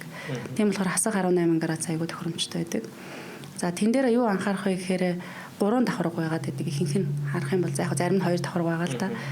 Тэгэхээр нөгөө хамгийн дээдлэлт нь үхрийн мах, тэгээ хоньны махаа байрлуулад дундталт нь болохоор юугаа дахианы махаа байрлуулад хамгийн доотлолт нь гахаа мах. Биш дараал нь дундталт нь гахаа мах, доотлолт нь дахианы мах. Яасан гэсэн чинь дахианы мах гисгээрээ маш их юм шүүс ялгаруулдаг. Дээрээс нь нөгөө нэг өвчин үүсгэж бактери агуулж идэг учраас маш хурдан мууддаг. Тэгэхээр нөгөө хөргөч ер нь тог тасрах үед байдаг штэ. Тэр үед гисэлт явагдаад ямар нэгэн байдлаар шүүс доошоо буух тохиолдолд бохирдлыг нь багаас нь их рүү чиглүүлж байгаа. Тэгэхээр дахианы мах хамгийн доороо байх юм. Тий, хамгийн доороо байх. Тэр гахааны мах. Гахаа мах тэгээд өхөр хоньны мах. Дээшээ. Тий. Тэр нь болохоор яг тог тасрах үеийг гисэлтийн эрслээс сэргийлж байгаа. Тэрнээс өөр юм бол байхгүй л те. Наадах ч бас нэрээ бодмоор юм биш үү те. Яг таны сая хэлдгээр нэрээ одоо дэлгүүр рүү орохоор яг манай доотлын дэлгүүр ер нь бүх дэлгүүрүүд тийм байгаа тий. Яг нөгөө кремтэй бүтээгдэхүүн яг нөгөө нэг хөлдөгчний заримны дээр ингээ өрөөтэй идэг. Тэгээ өндөгнүүд би бол ил тавьсан нөгөө сагстай өндөгнүүдээс барагтаал авдаггүй л дээ. Ер нь яагаад гэвэл бага насны 2 хүүхэдтэй учраас би ч яг тодорхой хэмжээнд нэг жоохон хордлогын шинжтэй өгөө гайг болчлоо гэж хүүхдүүд өвдөжүүлчихэж байгаа байхгүй. Тэгэхээр аль болох хөлдөгч юу хөргүүртэйгээ одоо юу нэ одоо хүнсийг бол авахыг хичээдэг. Тэгээд нэрээ танисаа хэлдгээрс дэлгүүрт ороо харахаар тэгдсэн байдаг та сүүг одоо ингээ хугацааг нь харахаар 10 сарын тэдэнгүүд хоошлох тусмаа нөгөө хугацаанууд арай наашлаад байдаг те. Тэгмүүд хүмүүс яг тэн дээр ийм бичлэг хүртэл хийсэн байсан ч та бүр цаашаа гараа сухалж игээд хамгийн цаадлаас нь авцсан. Уг нь тэр наанагаа зүйлийг бид нар авах зүгээр л юм биш те. Түүнээс манай ихний надаас тийг зааж өгдөг байхгүй. Чи зөв гараа хийгээд цаашаа хамгийн цаадлаас нь ав. Тэгэхээр он сар нь чиний өнөөдөр он сартай ойрхон байгаа. Энэ хамгийн найдвартай гэдэг. Зүгээр л хугацаанд дуусахыг бол зөв газар хадгалж бол наанаас нь л авчих хэрэгтэй юм биш үү? Тийм хугацаанд л аваад асуудалгүй байгаа байхгүй. За манай ихний сонсож байгаа л одоо маш зөв зүйлийг ойлгож байгаарай. Хоёул өнөөдөр энд сууж байгаа асуудал бол мэдээж эрүүл хоолт зөв одоо амьдралын хэмжээгийн талаар ярьж байгаа. Гэхдээ одоо хоёулаа маш олон хүмүүсийн анхаарлыг татах сэдвийн талаар яг одоо ярих чинь хонсон хоолоо. Хонсон хоол гэдээ ярихаар хүмүүс ямар Монголоо алдсан юм бэ гэж ярьдаг. Хонсон хоол идж байгаагүй гэж хэлэхээр гайхаад хонсон хоол идэхгүй бол тийм нэг зөв буруу бол биш гэж би ойлгож байгаа. Тэрийг бол танаас асуу гэж бодсон. Тэгээ хонсон хоолын талаар таас одоо өмнө нэвтрүүлэг дээр бас харж яхад тэн дээр ийм одоо судалгаа хийж үзсэн тий. Туршилт хийж үзсэн гэж ярьж ирсэн. Тэгвэл Монгол хүн болгон л ерөнхийдөө бараг хонсон хоолыг идчихсэн баг. Би хүүхд тахтаа ч гэсэн угаасаа ээж аав хийж байгаа зүйлүүдийг бид нар дагаж хэрглэж байгаа учраас хонсон хоол зөндөл идчихсэн. Тэглээгээд яг муудсан ч юм алга, сайдсан ч юм алга одоо байж лээ. За тэгвэл хонсон хоолн дээр дийлэнхтэй бид нэг одоо цувын дээр сүйдэт цай гэдэг итгэхээр одоо их нэртэй ч юм уу би хэлдэг л дээ тий. Сайхан цув хийчихээ, маргааш нь сайхан сүйдэт цай хийчих. Тэгээ сүйдэт цайгаа дээрээс нэг идчихээ өстой гоё амттай болдог гэл ер нь эрэгтэй хүн болгон энэ дуртай байх. За тэгвэл яагаад энэ ер нь ийм гоё амттай байдгийг. Тэгээд бас нэг Япон жуулчны нэг тийм инээдтэй нэг зүйл бас болсон байдгийн байл шүү дээ. Хурж ирээд ингээд хоол одоо идэхэд цэсэн дээрээс харахаа өглөө ганц цайны газар чинь хоол нь байхгүй. Тэгээд яг тэр чинь хоол идэхэд хүн суудсан байгаа учраас шууд хоол бэлэн аваад ирж байгаа. Тэр нь болохоор яг ийм одоо хонсон цовын дээр халуун сүдэ цай гэдэг тэр хүнд өгсөн. Тэгээ нөгөө хүн тэр хоол амар гоё амттай санагдаад дараа нь өөр газараас хайсан чинь тэр хоол нь олдоогүй. Тэгээд хонсон хоолн дээр ирсэн сүдэ цай гэж өгсөн байгаа. Тэгвэл яг энэ талаар хоёлаа асууя. Яг ямар нэм бактериуд ил байгаа одоо хоолн дээр хадгалагдж байгаа хөрөгчөнд одоо ил одоо таглаагүй байхаар яах юм, таглаад хийжүүл яах юм. Ер нь бид нэр яаж энэ хонсон хоолыг зөв технологиор хадгалж идэж уух ёстой юм бэ? Бага насны дахиад дадал бидрийг сургацсан угаасаа хөдөө хөрөгч байхгүй. Ер нь хөрөгч чинь бас сүүлдэл гарч ирсэн шүү дээ. Тэгэхээр орой хоол хийж байгаа тохиолдолд цувын хийсэн тохиолдолд маргааш нь идэхэд маш тохиромжтой байгаад байдаг.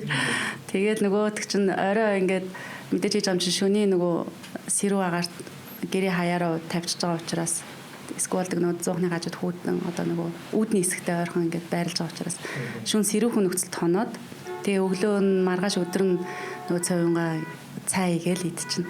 Яг тэнд бол тодорхой хэмжээний ингээд бактериуд бичид битнүүд үрждэг л байгаа байхгүй байсан байгаа байхгүй. Тэгээд яг уу цай хийснээрээ яаж байгаа юм бэ гэхээр 70 градусаас дээш температуртай нөхцөлд бичил битэд өгчтэй. Тэгэхээр нөгөө цавын дотор нэг тодорхой хэмжээтэй өсөж өрдсөн бактериудыг нь цайгаараа халуун цайгаараа нянгийн устгаад тэгээд идээдсэн байгаа байхгүй. За тиймэрхүү нөхцөлтэйгээр яг уу бас идэж сурсан ийм нэг хоол байна. Дээрээс нь хонж байгаа тохиолдолд юу явагдав гэхээр тэнд агуулгаж байгаа одоо цовинч тостой шүү дээ. Тос тэгээ махны уураг одоо тэр гурилны цардуул гэдэг одоо ийм зүйлүүд нэгдлүүд маань хоорондоо уусаад бие биендээ шингэж өглөө болтол ингээ шингээд байчж байгаа байхгүй. Тэгэнгүүт нөгөөдөл нь бие биендээ ингээ уусаад нэг тийм гоё уум амын амт үүсгдэг гэдэг байна. Тийм нэг гоё байгалийн амт. Тэгэхээр бие биендээ шингэсэн тэр амт нь илүү амттай болгож санагдуулдаг. Илүү тийм гоё мэдрэмж өгдөг. Тэгээ дээрэс нь цай сүтэ цай нэмчгээрээ тэгэл гоё амттай болж санагдаад байгаа байхгүй. Яг нэг анхаарах зүйл нь юу вэ гэхээр бид нар хоолыг хонуулж болно. Тэгтээ яг одоо нөгөө манай лабораторид хийсэн судалгаа байгаа байхгүй юу? Яасан бэ гэхээр тагийн онгорхоо ил тасалгаанд 20 градус нэмэх 20 градус гэсэн үг. Тасалгаанд ингээ хонуулсан нэг цовин тагийн онгорхоо бас хөрөгчн дотор хонуулсан таглаата завтаа хөрөгчнд хонуулсан гээ 3 цовин дээр харьцуулж үзье. Тэгэхэд тасалгаанд ингээд таг нь онгорхоо ил хонсон цовинд бол 1 грамм буюу одоо бараг нэг чигчээ уран хэмжээ ийм 1 грамм хэмжээтэй цовинд 90 сая хүртэл бактери илэрсэн байхгүй. Тэгэхээр нэг тавг буюу 400 грамм тавг цовинд бол нийтдээ 4 тэрбум бактери үүсчихэж байгаа байхгүй. Ил хонж байгаа тохиолдолд 4 тэрбум. Тэр тавгтай цовин гэдэл 4 тэрбум бактери цуг идэнэ. Халуун цайвал яг өгсөн бактери идэнэ. Тэгээд хөрөгчн дотор яг тэр нөгөө ил таггүй хонуулж байгаа цовин дотор болохоор нэг 50,000 гээд тэгээд тавг дүүрээ идэхэд 1 сая бактери идэх юм байна. 1 сая бактери. Тэгэхээр хамаагүй бага байгаас хөрөгчн дотор хонж байгаа тохиолдолд. Харин тагтай хөрөгчн дотор хонсон цовинд бактериуд илрээгүй. Тэгээд бидний нөгөө шингэрүүлгийн зэрэгэн дээр яг тэгж илрээгүү таарсан. Ер нь нөгөө хоёртойгоо харьцуулахад илрээгүү.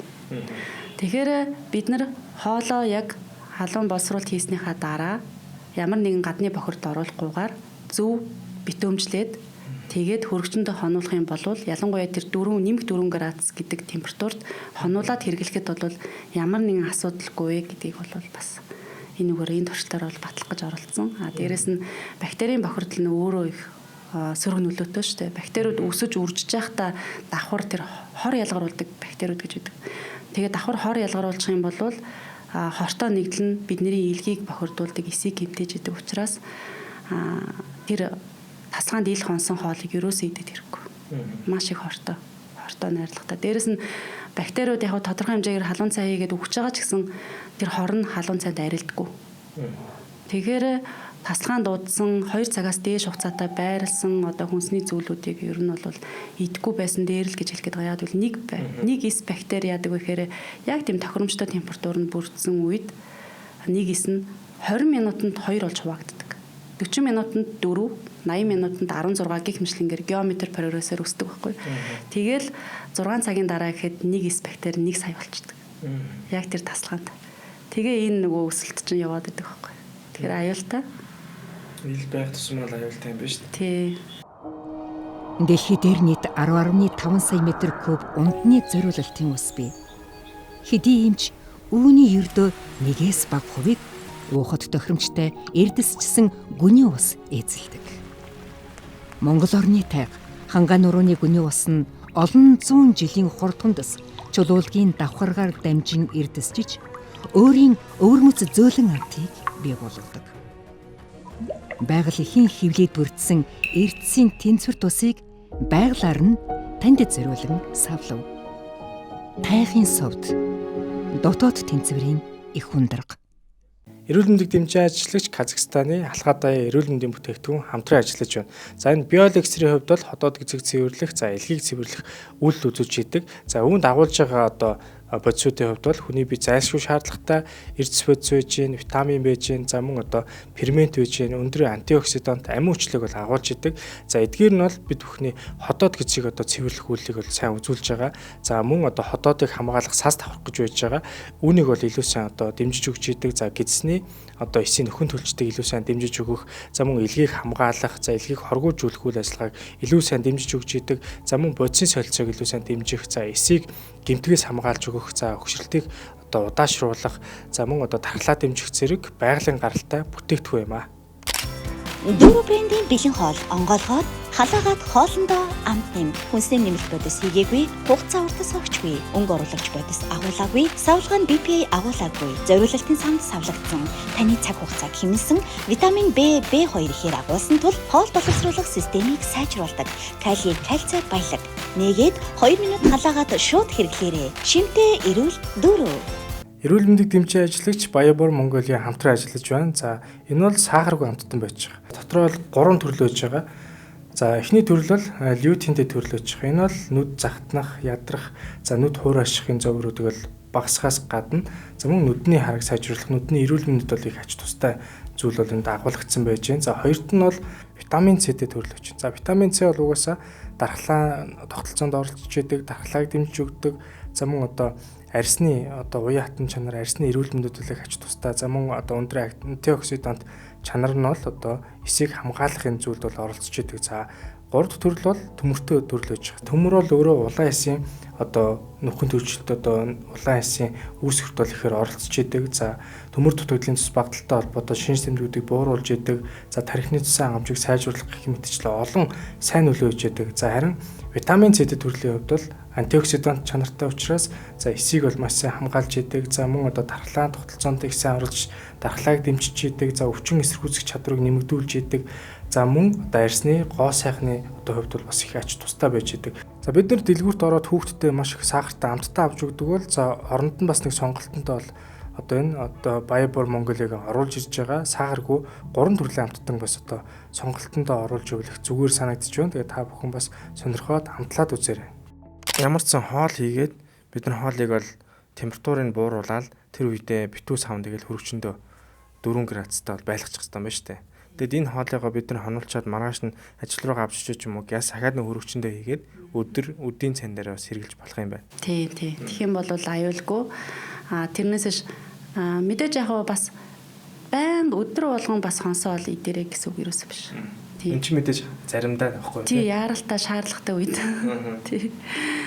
Үнэхээр ажил ихтэй завгүй зарим нэг тийм тохиолдлууд байна шүү дээ, тий. Тийм үед бол хаяа идэхэд бол зүгээр дандаа юм хонсон бэлтгэсэн, уурчилж бэлтгэсэн хоолыг дахиж халааж хэрэглэхэд бас л дахиад тосны эсэлтэлтэй гэдэг зүйлүүд явагдаж байдаг учраас дахиад давхар эрсдлүүд. Монгол хүмүүсийн хувьд бол уламжлалт цагаан сар, ер нь Азиудын хувьд бол цагаан сар гэдэг баяр байгаа. Бусад одоо Хятад ч юм уу Солонгос яадын сайн мэдэхгүй байна. Монгол хүмүүсийн хувьд бол одоо 3 хоног цагаан сараар тэмдэглэж байгаа шүү дээ. Тэгээд 3 хоногоос эхлээд нөгөө нэг 5G-тэйгээ 3 болгоод ингээд нэг болгоод ингээд явж байгаа. Тэгээд тэн дээр нэг асуудалтай зүйл юу байгаа вэ гэвэл байнга тэн дээр ил байж байгаа ууц өвчөө гэж. Ууц өвчөөгөө яг уу тэгээд бид нар өдөржингөө хүн гэдэг одоо өглөө 9 цагт хүн одоо золох гол ороод ирлээ. 9 цагаас эхлээл ил ширээн дээр байж байгаа. Тэгээд яг орой 11 12 хүртэл хүн ирээд байжгаад бүхэл бүтэн чинь бараг 12 цаг гарan тийм 15 цаг ил байжгаад балкон руугаа ч юм уу тийм нэг сэрүүн газар агуулах руу ч юм уу түр гаргаж байгаа байх. Тэгэхээр мэдээж гадаа нь жоохон хөлдөө байдлаа ч мөнгө яваад байгаа. Тэгвэл 3 хоног 4 5 хоног ингээд нөгөө нэг ууц өвчөө энэ болцсон хоол маань нөгөө танисаа хилдгээр нэмэх 5-аас за 65 градусын хооронд нөгөөний бактери хамгийн өсөж үржих таатай нөхцөл байгаад байна. Энийг нөгөө хүмүүс ингээд зүсээд идээд одоо том жижиггүй бүгдээрээ нөгөө нэг ёс гээд нөгөөдгөөс ингээд амсаад идээд явдаг. Энэ бас эргээд нөгөө нэг нэм бактерийг тодорхой хэмжээнд идж ууж байгаа энэ зүйл байна уу? Одоо тэгээ эсвэл бидний хүмүүндээ ингээд тасцсан байгаа юм болоо. Талаараа ингээд манай Монголын одоо аж ахуйд олон жил хэрэглэгдээд ирсэн баяр ёслолын маань үед хэрэгэлдэг уламжлал болсон юм соёл. Тэгээд энийг болохоор бас болохгүй гэж хэлэх хэцүү. Настай хүмүүс ч одоо загнаал хэлэх багтаа намайг. Юу яриад байна? Монголын уламжлал алдсан. Ингээл бас жоохон хэцүү асуудууд байна. Нөгөө талаараа яг эрүүлэх хувьд энэ ч болохгүй. Тэг яг сая хоёлын нэг цөөвөн дээр хийсэн туршлагын зүйл чинь л тэн дээр явагдаад шүү дээ. Яг шүү дээ. бодитоор явагдчихж байгаа байхгүй. Тэгээ яг энэ дээр одоо нөгөө ууц өвчөө чинь тэр чигээр ингээд өөх тостой давхарга их байдаг тий. Тэнгүү тэн дээр тос задлагч бациллусын төрлийн бактериуд маш эрчимтэйгээр өсөж идэг. Заримдаа энэ гадаргууд нүрхээр нэг наалдан мэдрэмж төрдөг шүү дээ. Тэр наалдаад байна гэдэг нь өөрөө бактери ализны үржигдсэн байгаа гэсэн үг байхгүй. Ер нь ингээ анзаарах юм бол ямар нэгэн байдлаар хямны гадаргууч гэсэн ингээд нэг наалдан үүссэн байх юм бол тэнд бактериуд үржигдсэн байгааг илтгэдэг. За тэгээд гадаргуу дээр нь тэгж үржинэ. Дээрээс нь тэр тос чинь өөрөө тасгааны температур эсэлтэлт явагдаж идэг дотроо. За тэгээд махан дотор болохоор уургийн задрал явагдаж идэг. Тэгээ махны уургийн задрал нь яаж мэдэгддэг вэ гэхээр нэг тийм саарл хүрэн өнгөтэй болсон байдаг. Махан. Тий өнгө нь өөрчлөгдсөн. Тэр чинь уургийн задралд явагдсан. Ингээ уургийн задрал явагдсан, тосны эсэлтэл явагдсан, дээрээс нь бактерийн бохирдол тэнд үүссэн байгаа учраас хүний биед нэлээд сөрөг нөлөөтэй болоод ирнэ. Гэхдээ нөгөө багахан хэмжээг аваад идэж байгаа учраас тухайн үед бол мэдэгдэхгүй. Урт хугацаанд одоо жишээ нь тийм хоолыг яг байнга тогтмол идэхгүй юм да. Тий. Тэрэндээ л бид нэр аврагдаад байгаа. Тэгэхэд мэдээж нөгөө нэг хоол боловсрол замын асуудалтай, гидсний өрөвсөлтэй, хотоодын шархтай хүмүүстэр бол тэр нь илүү мэдэгддэг. Тэр нөгөө хүнд одоо бактериуд чинь тэнд хортой нийтэд ялгаруулсан байгаа учраас тэр хоруудад нь очих, бактериуд нь тэр өрөвсөлтөөр нь очиж өрөвсүүлэх гэх юм шиг ингээд тиймэрхүү нөхцөлд бол хоол боловсрол замын асуудалтай хүмүүс илүү их мэдрээд байдаг. Энгийн асуудалгүй эрүүл хүмүүс бол тэн дээр их мэдрэхгүй тэгээд өнгөрчихөж байгаа байхгүй. Тэгэхээр урт хугацаанд биш юм да. Ер нь бол тасалгаан тэгэж удаан байлгах нь бол ерөөсөө тохиромжгүй. Дээрэс нь бид нэр ингээд ширээ тойроод зочид хүлээж авдаг. Тэгээд хүмүүс дуугаа байна гэж аахгүй бүгдээ ингээл юм ярихад яадаг вэ гэхээр амны шүлсний молекулын тусдууд 1.5 метрийн зайтай үсэрж идэг. Тэгэхээр маш олон хүний одоо шүлсний тусдууд нь тэр эдэн дээр тэр ууцсан дээр байнга бууж байгаа маш олон хүний шүлсний туслууд тэнд үсэрж байгаа. Тэгэхээр хүний 1 мл ийм хэмжээтэй шүлсэнд бол 16 зэрэгээс 17 зэрэг эс бактери агуулгаддаг байхгүй. Хүний амны үндэ бол маш их бактериар баядаг. Тэгээд стрептококкын төрлийн бактериуд нэлээх байдаг учраас тэднэр нь ингээд сайхан агаараар дэгдээд хоолтой ширээн дээр бол нэлээд олон ингээд хойлтод байж байгаа. Тийм болохоор иймэрхүү эрсдлүүдийг харж байгаа учраас ер нь манай холных хайхтар хооц тавьдаггүй. Тэгээ яг тухайн бас нэг юм зохицуулах боломжууд байна л да. Яг ингээд зочдтой тааруулаад яг ингээд зуушлаад гаргаж ирээд манай ингээ ууцны та юу байгаамаа. Зөв хадгалтын байгаа эсхээсээ хэсэгчилж гаргаж ирээд. Тий хэсэгчилж гаргаж ирээд яг хэрэгдэх хэмжээгээр нь гаргаж ирээд хэрэг. Дахиж хийхгүй тэрийг яг гаргаж ирсэн бол тэрийгээ идээд дуусгах юм. Тий. Тиймэрхүү байдлаар зохистой хэрэглээтэй байх юм бол бас боломжтой. Наа чин бас их чухал анхаарах зүйл байгаа. Тэгээ ялангуяа цагаан сарын дараа чи ялангуяа нойр булчирхай хотод гидсний асуудалтай хүмүүс чинь эмнэлгийг юу дүүргэжтэй штэ. Мэдслийн тасаг, дотрын тасаг бол маш их ачаалттай ажилдаг. Тэгвэл энэ монголчууд нийтээр хотод гидсний асуудал бас их өндөр архаг хууж өвчих байгаа учраас энийг нөгөө нэг ямар нэгэн одоо жоохон би арх уусан, жоохон хоол хэтрүүлж идсэн гэдэг зүйлэрийг бодоод байгаа бол давхар нөгөө нэм бактерийг тэндээс маш ихээр бид нар авцсандаас холбогдоод байгаа юм байна. За энийг бас манайхан ойлгож авах хэрэгтэй юм байна. Тэгээ нийслэл салаадыг бас манайхан утгацдаг. Одоо жишээлбэл одоо төмсийг бол яг чанж бэлэн болгож тавьчаад яг одоо майнууза хийж утгаад бэлэн болгоод тавьчвал уг нь бол арай илүү би бол удаан хадгалж магадгүй гэж боддгийг. Манай яг гэр бүлийн хүн байг тэгдэг. Зарим хүмүүс ч болох шууд битүүндээ маш их нийслэл салаад утгаж тавиад тэгээд яг хүн ирэх болгонд л гаргаж ирээл тавиал одоо яг хадгалтын горим яаж алдагдж байгааг мэдэхгүй. Тэгээд тэрийг одоо хүн одоо жишээлбэл нийслэл салаад бид нар идлээ гэж бодъё л да. Тэнд амтлаад ерөөдөө муудаж байгааг нь мэдэх боломжтой юм уу? Эсвэл зөв нийслэл салаадыг битүүндээ бид нар хийчлээ гэж бодоход энийг буцаагаад хадгалаад буцаж гаргаж ирээд байлаа гэж бодоход дунджаар нэг хэдэн цагийн дараа ч юм уу хэдэн хоногийн дараа энэ ер нь асуудалтай болж байгаа гэж бодох юм байна. Нийслэл салаадны хувьд гэх юм бол юу яаж байгаа? Маш их цардууллаг, уурглаг, тэгээ өөх тостой, тэгээд өндөгний орцтой гэдэг амар бичил битээ үржих таатай орчин байдаг хгүй. Тэгээд тасалгаанд хэрвээ тавьсан тохиолдолд тэрийг ахиж хөргөчн тэгэж гаргаж ирээд ингэж хэрэглээд байх хэрэггүй. Тасалгаанд угаасаа л аль хэзээний 2 цаг болчихно шүү дээ. Тэгээ 2 цагаас дээш хугацаатай болсон үнцийг бол ахиж хадгалаад эргэж хэрэглэх хэрэггүй. Тэгэхээр яг л нөгөө нэг зохистой хэмжээгээр нь гаргаж ирж хүндээ одоо өгөөд тэгээд дээрэс нь нийс салаадыг яг нөгөө битүүнийхээ орой бэлддэг. Бэлтгэсэн нийс салаадыг хөргүүртэй нөгөө нэмэгт 4 градусын хөргүүртэй хийгээд хамгийн дээд нь 3 хүртэл хоног бол байлгаж агаад хэрглэж болно. Тэр нь болохоор гаргаж ирэхгүйгээр тэндээ байлгажаа тэндээсээ л тасалж авдаг ч юм уу тий. Тиймэрхүү байдлаар бол хэрэглэхэд бол аюултай төвшөндөө хүрэхгүй гайгүй гэж үзэж байгаа. Нэмэх 3 градус 72 цаг байлгах юм шүү. Нэмэх хамгийн дээд нь нэмэх 4 градус хөргүүрт. Тэгээд 72 цаг хүртэл тэрнээс бол хэтрээд бол хэрэггүй. Манайхан ч бол би бол хүмүүс бол тийм байдаг шүү дээ. Ингээд тавганд айгүйх нийс салаадыг гаргаад тавьчих. Тэгвэл 2 3 хүн ороод ирсэн. Тэр нь идэж өгөхгүй тэгэл нэг жижиг бүр 2 3 цаг юмар цугаал байж байгаа л буцаагаал тэрийг айгуул хөргөчрүү хийцэн байгаа. Тэгээд дахиж гаргаж ирж байгаа. Энээс болоод хоолны хордлого маш олон юм бактерийг тэндээс бид нар авж байгаа гэдгийг маш сайн ойлгох хэрэгтэй байна. Тийм. Тэгээд тэн дээр чинь нөгөө тосыг хагуулж байгаа гэдгсэн шүү дээ. Тэгэхээр энэ тосны бас гидролизийн задрал энэ төр явагдсан. Тэрний үр дүнд үүссэн нэгдлүүд нь бас хүнд хортой байдаг байхгүй. Тэгээд тасгаанд ингээ удахаараа нэг юм майнууд нь хайлаад ингээ тос болсон байдаг шүү дээ. Тийм. Тэр чинь л бас эрсдэл. Арай л өвтгөн байсан юу ч айгүй шингэн болсон байдаг шүү дээ дараа. Тийм. Тэр чинь л бас задрал явагдаад байна. За нийслэл салаатан дээр маш сайн бас анхаарал хандуулах хэрэгтэй юм байна. Би бол маш амархан хордлого авчих гэдэг төрлийн учраас тийм зүйлүүд нэх ойртдог юм аа ер нь. Тэг яг энэ зүйлийг тантай ярилцсан сошиал яг маш сайн энэ дээр анхааралтай байх хэрэгтэй гэдгийг бол ойлгож авч байна. За тэгээ дараагийн асуулт бол одоо жишээлбэл гадуур одоо бид нар магадгүй те одоо хоолундаа өглөө эрт босоод хийж амжихгүй чадахгүй хүмүүс л зөндөө байгаа. Тэгвэл энэ дээр гадуур нүг хуушур байж гэн, бэршгүй байж гэн. Тэгээ ерөнхийдөө түргэн хоол, ороомогч юм уу энэ зүйлүүдийг ингээд зарж гэн л та. Тэгэхээр яг сая төцнүүдийг ерөнхийдөө яг буулгачлаа. Төцөнд бол яалтчгүй буруу хадгалт бол байсан. Тэрийг бол би үнэхээр хүлэмжшүүлж байгаа. Ил ингэ байж идэг. Хизээ ирсэн мэддэхгүй, он сар нь байхгүй. Харин CUG-ст болохоор яг он саруудын ингэ чеклж байдаг тий. Одоо өнөөдөр 10 сарын тэдэнд 11 сарын тэдэнд гээд яатсан. Тэгээ хадгалтын горимж гэсэн арай илүү сэрүүхэн нөхцөлд байгаад их шиг байгаа. За тэгвэл энийг ерөөд ямар хэмд бас хадгалах хэрэгтэй юм бэ? Тэгээ би гэрийнхээ доотлынхоо нэг GS руу ороод одоо юуг нэг шилэн хорог байдаг тий. Шилэн хорог нь барьж үтсэн. Тэгсэн чинь тэр бол хүүтэн байсан. Хүүтэн жоох та агарын одоо хэмтэй. Тэгэхээр таны илтгэр нүний бактери өсвч таадан нөхцөлөл байна л гэсэн үг байхгүй. Тэгээд тэр дараа нь нэг ороод үтсэн чинь харин халуун байсан. Тэгээд яг бариад үтсэн чинь яг заримдаа салгаж залгаад байгаа юм уу мэдгүй тэрийг би сайн ойлгоогүй.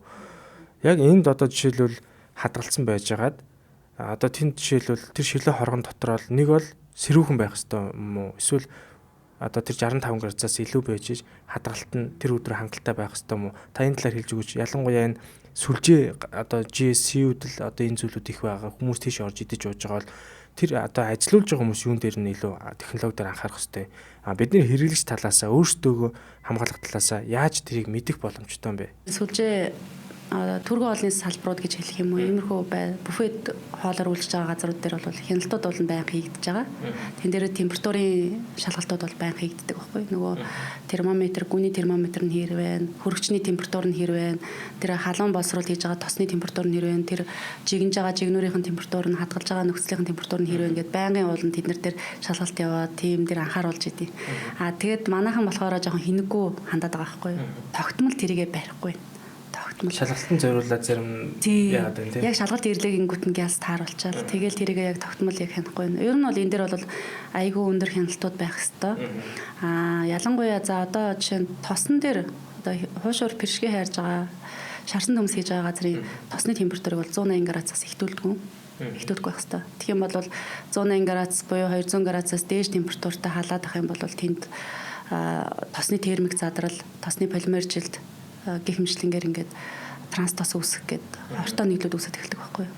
Тэгэхээр тэр нөхцөлийг нь хянахын тулд тосны халалтын температурыг 180-аас 200 градусаас дээшээ хэтрүүлж болохгүй гэж үздэг.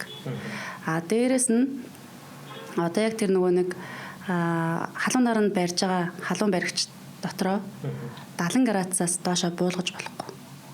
Тэгээд 70 градус дээр л байж ах хэвээр. Ер нь бол халуун хоолныг хамгийн доод нь 65-аас доошоо буужгах юм бол 65-аас нөгөө 5 градусын хооронд чинь ер нь бактерийн үржих аюултай бүс рүү орчиж байгаа шүү дээ. Тэгэхээр тэр нөхцөл рүү орох юм бол тэнд нөгөө тэр юу ч н ороомог юу лээ пиршги хуушуур гээд айгүй тийм сайхан уургалаг тосдог хүнс чинь бичил биетний амар тийм гоё дуртай хоол нөхгүй. Тэгээд тэнд чинь ширхэ коли үүснэ Clostridium perfringens Bacillus cereus гэдэг дандаа хортой нийт ялгаруулдаг бичил биетнүүд үржиж байгаа байхгүй. Тэгэхээр тийм эрсдлүүд үүсгээс сэргийлэхийн тулд температурын гормыг маш сайн хянах ёстой байгаа. За тэгээд одоо юун дээр хуушуур пиршгийн хувьд гэх юм бол тос ашиглалтан дээр бас хяналт байх хэрэгтэй. Одоо нэг тосыг олон удаа, олон дахин халааж хэрэглэхгүй байхыг бол зөвлөдөг. Ингээд олон дахин халааж хэрэглэж байгаа тохиолдолд нэг тосыг дахин ашиглаж байгаа үед бол ялангуяа ургамлын тосон дээр маш их олон хортой нэгдлүүд үүсчихдэг байхгүй юу? Альдгид, кетон, тэгээд тэр полимержилт буюу одоо олон царагт ароматик нүүрс ус төрөгч гэж хэлээд байгаа удаан задардаг хортой бодисууд үүсчихдэг. Ингээд ирэхээр тэр өндөр температурт одоо ялангуяа тэр нөгөө нэг тосон чарж авах үед их өтгөн тийм хий үүсэт идэг ч дагаарт. Тийм хий үүсэж байгаа нь л өөрөө полимержилт задралын илэрхийлэл байхгүй. Тэгээ тосон дотор шаталт явагдаад байгаа.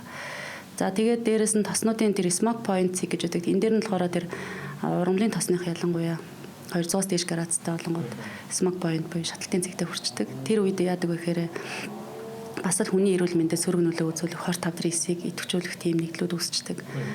Тэгээ утаанд нь бас өөрөө маш олон төрлийн бас нэгдлүүд үүсчдэг. Бас утаан дээр өөр юу ярих вэ гэхээр нөгөө гэрэлдэж шарах, шорлог хийх, тэгээд нөгөө нэг юу байгаа. Хуурсан кофе, талах шарах гэдэг процессууд байгаа шүү дээ.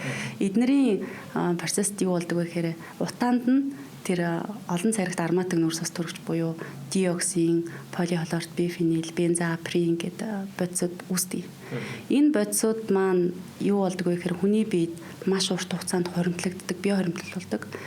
Хамгийн заахаа хурдандаа 6 цагийн дараа гадагшилж болно л доо. Гэхдээ энэ хүнд нэгдлүүд нь 7 жил, 23 жил хүртэл хүний биед хоримтлагддаг. Хэрвээ бид нар шарсан, хуурсан, гэрэлцсэн шорлог энтер гэдэг юм одоо ийм зүйлүүдийг тогтмол хэрэгжилж байгаа тохиолдолд ийм нэгдлүүдийг баг өдөр болгон хуримтлуулаад байна. Тэгээ хамгийн хуримтлагддаг хэсэг бол бидний өөхөн давхраг гэдэг. Өөхөн давхраг дээр хамгийн хуримтлал үүсдэг. Тэгээд дээрэс нь илэг нөгөө хортой зүйлийг хоргожуулах үйл ажиллагаа хийж байгаа. Илэг шүүж байгаа учраас илэг хамгийн их хордож идэг, бохирдож идэг тийм хэсэг байна. Тийм болохоор энэ хортой нэгдэлд өөрийгөө өртүүлэхгүй тул айл болох өдөр болгон шарсан хуурсан юм байнга идэхгүй байх хэрэгтэй. Дээрэс нь одоо транстос агуулсан жигнэмэг одоо ялангуяа тэр нөгөө нэг sneakers tvx гэдэг нэг тийм зүйлүүд амттангууд байдаг шүү дээ тийм амттангууд ч өөрсдөнд нь бас нөгөө маргарины орттой байдаг учраас тийм одоо амттангууд хэрэглэхгүй байх хэрэгтэй. Дээрэс нь хуурсан кофенд дагуулдаг учраас Тэгээд дээрэс нь талхыг өглөөний ундандаа талхаа байнга шарж идэхгүй байх. Ер нь байнгын гэдэг асуудал яригддаг байхгүй. Тийм тогтмол биш хэрэглэх одоо тогтмол хэрэглэхээс зайлсхий. Заримдаа бол болох байх тийм хаяа бол болно. Пестицидийн бохирдол хэлээ ярьсан тий. Тэгээд дээрэс нь давхар хүнд металлын бохирдлууд орж ирж байгаа. За дээрэс нь энэ нөгөө удаан задардаг органик бохирдуулагчид орж ирж байна. Тосноос үүсэж байгаа энэ эсэлтэлтийн бас хорт нэгдлүүд гэдээ орж ирж байна. Маш олон хорт нэгдэлт хүн байнга ингэж өртөж байгаа байхгүй юу? Хоол хүнснээсээ тэгээд дээрэс нь одоо бид нараас агаараас бас их хортой бодис төртөж байна л да. Ялангуяа нүүрсний шатлалтын үр дүнд үүсэж байгаа агаарт чинь саяны ярьсан нэгдлүүд үүсчихэд байна. Саяны удаан задардаг органик нэгдлүүд. Тэгээд дээрэс нь болохоор хард улаг, кадмиум, мөнгөөс гээд хүнцэл гээд нэгдлүүд үүсчихэд агаарт. Тэгээд бидний нөгөө үйл амьсгалаад байгаа энэ нэлээ өтгөн утаа баг хүн харагдахгүй болтол утаа үүсдэг шүү дээ. Энэ бол маш аюултай төвшөнд хүрээд байгаа байхгүй. Тэгээд Дэлхийн эрүүл мэндийн байгууллагаас яг ийм одоо PM 2.5-аас дээш тоосон цортой тэгээд дээрэс нь ийм өтгөн мандцартай ийм хортой утаагаар амьсгалж байгаа тохиолдолд бол 7-оос 10 жилийн дараа гэхэд уушигны архаг өрөвсөлтөй болно. 20 жилийн дараа гэхэд уушигны хорт тавтартай болно гэж тийм таамаглал байдаг, судалгаа байдаг. Тэгэхээр ийм хортой зүйлүүд маань яадаг вэ? Хүний бид удаан хугацаанд хоримтлагцаар агаад олон жилийн дараа өвчлөл болж гарч ирдэг. Тэгэхээр бид нар өөрсдөө мэдгүйгээс болоод өөрсдөө буруу боловсруулснаас болоод өөрсдөө бас тосондоо шарахтаа хит хүрэмтүүлж хит одоо борлуулж шарснаас болоод энэ нэгдлүүдийг үүсгэж байна. Тэгээд ийм одоо буруу боловсруулсан, хит шарсан, хит боловсруулсан, хит цэвэршүүлсэн гэдэг зүйлүүдийг байнга хэрэгжилж байгаа тохиолдолд бид нар өөрсдөө эрүүл мэндийн хохироогоод байгаа илгээ маш ихээр одоо ачаалуулж байна. Дээрээс нь хортой нэгдлүүдийг хоримтлуулснаас болоод янз бүрийн өвчин өөрсдөө мэдгүй хавдрын юм шалтгаанууд үүсэж байна. Тэгэхээр энэ болгоныг ингээд бодохоор тэгвэл бид нар яаж ингээд одоо амьд яваад байгаа гэдэг чинь өөдөө иймэрх юм бодох гээд байгаа ч тийм. Тэгэхээр эсрэгээр нь бид нар үнэхээр зөв зохистой харьцаатай тэнцвэртэй хоолоо идж байгаа тохиолдолд энэ болгоныг саарамж болох боломжтой юм байна гэдэг нь дахиад эсрэгээр нь судалсан байгаа байхгүй. Тэгэхээр насанд хүрсэн хүн ер нь хортой нэгдлийнхаа 80% гадагшлуулдаг юм байна. Бага насны хүүхэд болохоор 40% л гадагшлуулдаг. Бага хувийг нь гадагшлуулж байна. Тийм. Ихэнхнийг шингээчдэг. Тэгэхээр бага насны хүүхдүүдийн өртөх хувь нь илүү өндөр байдаг учраас нөгөө бага насны хүүхдүүдтэй илүү энэ түргэн хоол шарсан бүтээгдэхүүний бага үг, амттан бага үг гэдэг зөвлөмж байдаг байхгүй. За тэгээд ингээ хортой нэгдүүдэд өртөөд байна. Одоо яах вэ гэх юм бол одоо саарамжуулах бүтээгдэхүүн ялангуяа илэгний эсийн үйл ажиллагааг дэмжих, илэгний ферментийн үйл ажиллагааг дэмжих хүнсүүдийг түлхүү эргэлний энэ дотор нөгөө силэн агуулсан, цайр агуулсан бүтээгдэхүүнүүд, хүүхэр агуулсан бүтээгдэхүүнүүд байдаг. За тэгээд эслэг орж ирнэ бас. Илгэндээ биш л дээ ерөнхийдөө хоол боловсруулалт зам одоо нарийн эзний ханаар хортой нэгдлийг шимэгдүүлэхээс нь сэргийлэхийн тулд сорбент нэгдлүүд эслэг агуулсан хүнсний бүтээгдэхүүнүүд маань тэр хортой нэгдлүүдийг өөртөө нэгдүүлээд тэг гадагшлахыг дэмждэг байхгүй. Тийм болохоор эслэг агуулсан хүнс ялангуяа ногоо идж байгаа тохиолдолд сорбент гэдэг нь болохоор яг нөгөө идэвхжүүлсэн нүүрс. Одоо бид нар нөгөө хоол хямар, хотод гэж хямархаараа нүүрс суугаад гэсэн хар нүүрс. Тэр нүүрс ч өөрөө тэр нөгөө хортой нэгдлийг өөртөө нэгдлээд гадагшлуулах тусалдаг байхгүй. Тэгээ нарийн эзний ханаар шимэгдэх боломжийг ингэж багасгадаг. Дээрэс нь саяны одоо зөвлөдүүдийг агуулсан хүнсний бүтээгдэхүүнийг дурдах юм бол ихэнх нь бол сонгон, саримс, байцаа, брокколи гэдэг хүнснүүд байгаад байдаг. За тэгээд бас нэг хортой нэгдлийг өөртөө нэгдүүлж гадагшлуулдаг саарамжуулдаг зөвлөх юм бол ургамлын эсэд агуулдаг ногоон хлорофиллийн мөхлөг.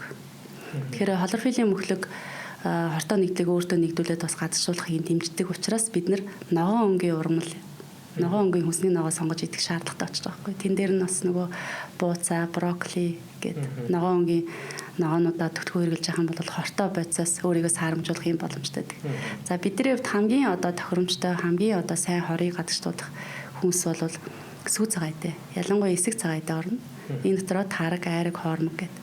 Тэгэхээр энэ дотор хамгийн төгс одоо бидний хоргоожуулах үйл ажиллагааг маань дэмжих зүйл бол тараг байгааддаг. Яагаад тэгж байгаа юм бэ гэхээр сүүлийн үеийн судалгаан дээр тарганд агуулж байгаа сүүжлийн бактериуд буюу Lactobacillus bifidobacter гэдэг бактериуд нь нарийн гидсний ханд одоо тийм хаалт үүсгэж байгаа юм. Хамгаалтын бүрхүүл үүсгдэг.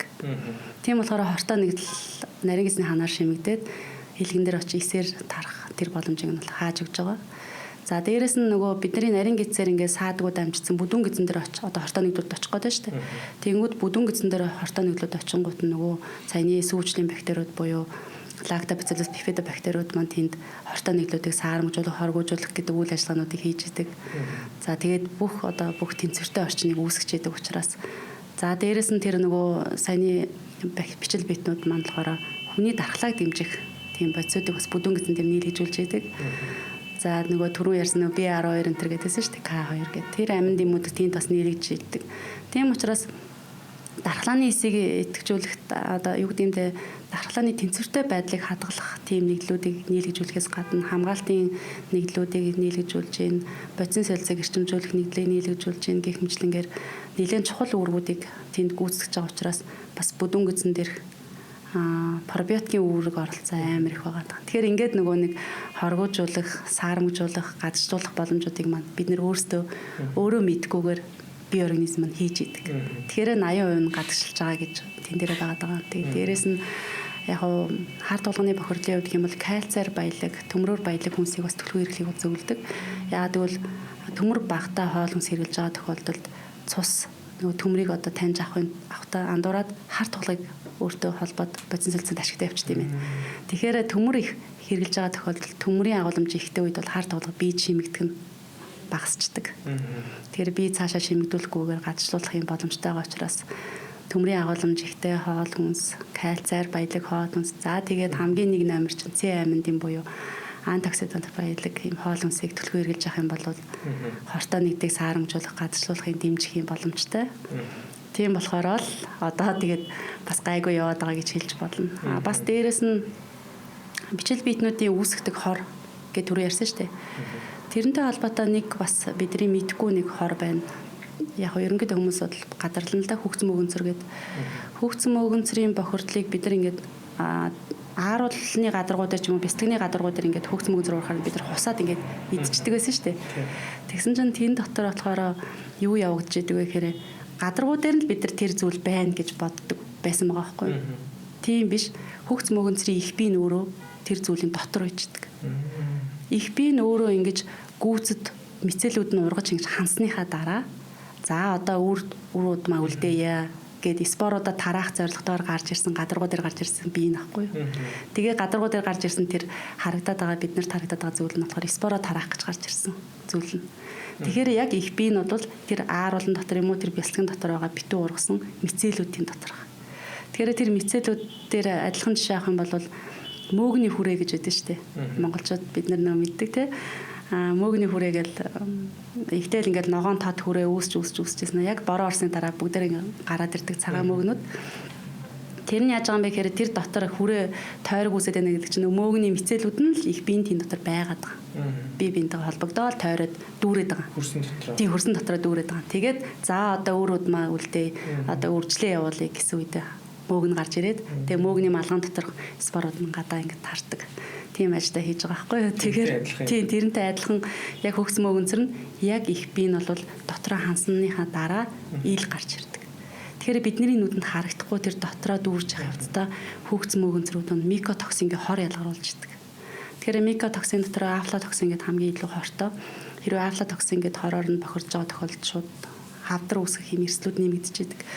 Тэгээ бидний ганц алдаад байгаа зүйл нь юу гэхээр хадгалт дээр анхаарах юмнууд байна. Ялангуяа энэ нөгөө хөгц мөгөнцрүүд маань үр тариан бүтээгдэхүүн, самар, хатаасан жимс, тийм гурил, будаа энэ төр дээр бол нэлээ өсөж үржих юм дуртай байдаг. Тэгэхээр энэ ялангуяа лангуун дээр ингээд ил худалдаалагдаад байгаа хатаасан жимсэн дээр харахаар жоохон санаа зовдөг байхгүй юу? Бид нар бас лабораторид хатаасан жимс, самар тэгээд олон үрээр хийсэн тийм бүтээгдэхүүн дээр бол хөгц мөгөнцрийн илрүүлэх туршилт хийсэн. Тэгэхэд бол хөгц мөгөнцөр илэрч байгаа юм л да. Тэгээд зөвшөөрөгдөх хэмжээндээ зарим нь байсан. Зөвшөөрөгдөх хэмжээ гэдэг нь 1 грамм дагуулгадах хэмжээ нь 12 зэрэг зөвшөөрж байгаа байхгүй. Тэгэхээр тийм хэмжээд байсан. Зарим нь зөвшөөрөгдөх хэмжээнээс ч бас их байсан. Ядангуяа тэр ил задгай худалдаалаад байгаа хатаасан жимсэн дээр. Тэр хатаасан жимс чинь ингээд ил байдаг. Тэгэл утгаал аваад хийдэг. Тэгэл гадаргуун ингээд наалдаг байдаг шүү дээ. Тэгэхээр маш их хэмжээний тийм хөгц мөгөнцрийн бас споруудыг хадгалдаг юм байна гэж анзаарсан. За тэгээд өөрөөсөө мэдгүй бас юм үр тариа юм уу буруу хадгалснаас үүссэн хөгц мөгөнцрийн микотоксинд бас бид нар бас хордоод байгаа юм байж магадгүй юм шиг бас тийм таамагнуудад хүрсэн. Тэгэхээр бас микотоксин ч өөрөө саяны ярьсан бүх оруудтай адилхан бас илгийг бохирдуулах, илэгний цирроз, илэгний хатуурал үүсгэх юм шалтгаан болчихдог. Таны сая хэлдгээр ааруулан дээр бол бид нар нөгөө хөгц мөнгөн зүр үүснэ мэдээд байна. Ил гарч ирсэн үр төлөв үлдээж байгаа тэр хэсгүүдийг бид мэдээд байна шүү дээ. Харин тэгвэл хатаасан жимсэн дээр ч юм бол хөгц мөнгөн зүр улаанцсан гэж үүсэхгүй байгаа. Тэрийг бид нэр тэгэхээр нөгөө тэр наалдан байдал үүссэн байгаа. Ер нь гэхдээ энэний хэрэглээг л бууруулад бүр багасчих хэрэгтэй байна шүү дээ. Тий, ер нь бол битүүмжлэл хадгалах орчны нөхцөлийг сайжруулах юм хэрэгтэй. Тэгэхээр хөгц мөнгөн цэртэй зүйлүүдийг бид нар чинь баг хүүхэд байхаас эхлээл баг хэрэглэх нь сайн юм шиг л тэр ойлголтод өвөө эмээнэрд бол байсан шүү дээ. Тэгвэл эн чинь өөрөө эрүүл мэндийн хувьд бол их сөрөг нөлөөлөх өндөр. Дээрээс нь цуснд орж бохирдуулдаг уушгинд очих гэмтэн, дээрээс нь одоо амар олон төрлийн харшилтай болоод байгаа шүү дээ, тий. Тэр харштын суурь шалтгаан бас болчдөг. Бид нар юун дээр анхаарах вэ гэхээр яг ингээд нөгөө ил худалдаалж байгаа тэр жимсээ, хатаасан жимсийг авчираад хэрэглэхдээ заавал угаах шаардлагатай. Гадаргуу дээр наалцсан тэр споруудаас нь цэвэрдэг, тий. Угааж ашиглах. Тэгээ баг-багаар ингээд нөгөө одоо ингэж байгаа байхгүй юу? За өнөөдөр энэ хоолыг идсэн чи гид жоохон хямраал өнгөрчлөө. Тэгэл маргааш ахаал нэг газар ахаал жоохон хямраал өнгөрчлөө гэдэг ч тий. Тэр жоохон хямраад байна гэдэг чинь тэнд эрүүл ахуйн бохирдол үүссэн. Ямар нэгэн тэр бактерийн хөгц мөгөн зэрэг ч юм уу хорууд үүссэн. Тэгээд янз бүрийн хоол амтлагчных нь нэмэлтүүд орцсон ч юм уу. Тиймэрхүү байдаас одоо бид нэр тэнд нэг төр зур эмзэглээд өнгөрөөд байгаа байхгүй. Тэгтээ тэр нь хуримтлагдаад идэг. Био хуримтлал үүсэт идэг. Өнөөдөр би ингээд хонсон хоол идээд, маргааш хонсон хоол идээд ингээд 7 хоног хонсон хоол идэхэд хонсон хоол болгон дээр нь үрдсэн нөгөөс 1 сая бактериуд нөгөө хоолны хордох үүсгэх хэмжээнд нь хүрээгүй байгаа тохиолдолд хуримтлагдаад тэгэл очоод нарийн гизний ханыг очиж үрвсүүлээл шархлуулаад яваад идэг. Тэгээд давхар дээрээс нь нэмээл ах тусмаа нөгөөт нь ингээд шарх болох ч юм уу, үрвсэл нь хүндрэх ч юм уу, янз бүрийн архаг үрвсэл болох ч юм уу. За тэгээд явандаа одоо хоош ингэж чадхай болох янз бүрийн хоол идэхээр амар их мэдэрч эмзэгших тийм асуудал үүсдэг учраас байнгын одоо тийм эрүүл ахуйн бохирдол одоо эрүүл ахуйн шаардлага хангаагүй хүнсийг хэрэгжилж байгаа тохиолдолд баг-багаар бид нөр өөрийгөө л гэмтээгээд байгаа. Тэгэл энэ нь био хоримтлал жилийн дараа 2 жилийн дараа 3 жил ялангуяа нэг оюутан байх үедээ хамаг муухай мэдсэргээд одоо яас хоол шингээж чадхаа болсон гэдэг асуудал дээр байдаг шүү дээ. Тийм тэрнээс ч бодоод байгаа байхгүй юу. Анхнаасаа л өөрсдөө тэгээ хордуулсан. Тийм. Энэ хэсэг дээр төр хугацаанд юм чинь ямар хамаатай гэдэг юм байхгүй юм шүү дээ. Хоримтлагдаалах юм байна. Тийм, хоримтлагдаа тогтмол хэрэгжилж байгаа тохиолдолд. Нэг өдрийн хэрэглээд харин дараагийн өдрөөс нь эрүүл хооллоод явах юм бол бас гайгүй. За дээрэс нь энэ дээрээ нэмээд яг гоо мэдээж тэр болгоныгоо саарамжуулах. Төрөний хийсэн нэр төрлийн хүнсний бүтээгдэхүүн ялангуяа ногоо эслэг ихтэй ногоо өнгийн тэгээ ер нь тод өнгийн хүнсний ногоо жимс гэдэг. Тэгээ жимсэн дотор антиоксидантаар баялагч манагч цэцэргэн нэрс үхрийнүүд гэдэг байгаа. Тэд нэр нь бас аягүй сайн бас бидний биеийг хоргож төлөвлөлт гүйцэтгэдэг учраас тэгээ Монголд байгаа зүйлүүд маань биднийг өөрсдөө бас аварж идэг тийм байсан байгаа байхгүй юу.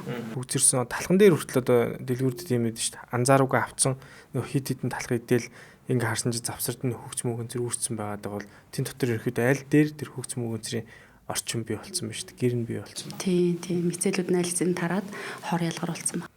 Тэрийг маш анхаарах хэрэгтэй байна. За саяын хэсгийг бол маш гоё ойлгомжтойгоор та тайлбарж өглөө. Тэгээд миний хувьд ч гэсэн амьдралдаа хэрэгжүүлэхээр зөндөө зүйлүүдийг бол мэдэж авч जैन. Тэгээд манай үзэж байгаа сонсогч нар маань ч гэсэн маш олон зүйлийг бол ойлгож авч байгаа бах. Ерөнхийдөө маш олон зүйлүүдийг судалгаатай тайлбарлаж байгаа учраас айгүй гоё ойлгомжтой одоо сонсогдчихин санагдчихин. Тэгээд амьдралдаа ямар ч хэрэгжүүлнэ. За тэгээд таны сүүл бас нэг ярьцлагыг сайтад өгчмээсэн ярьцлагыг би бас харсан. Тэгээд өнөөдрийн дугаард заавал би нэг асуух хэрэгтэй байна гэж одоо бүр тэмдэглэсэн.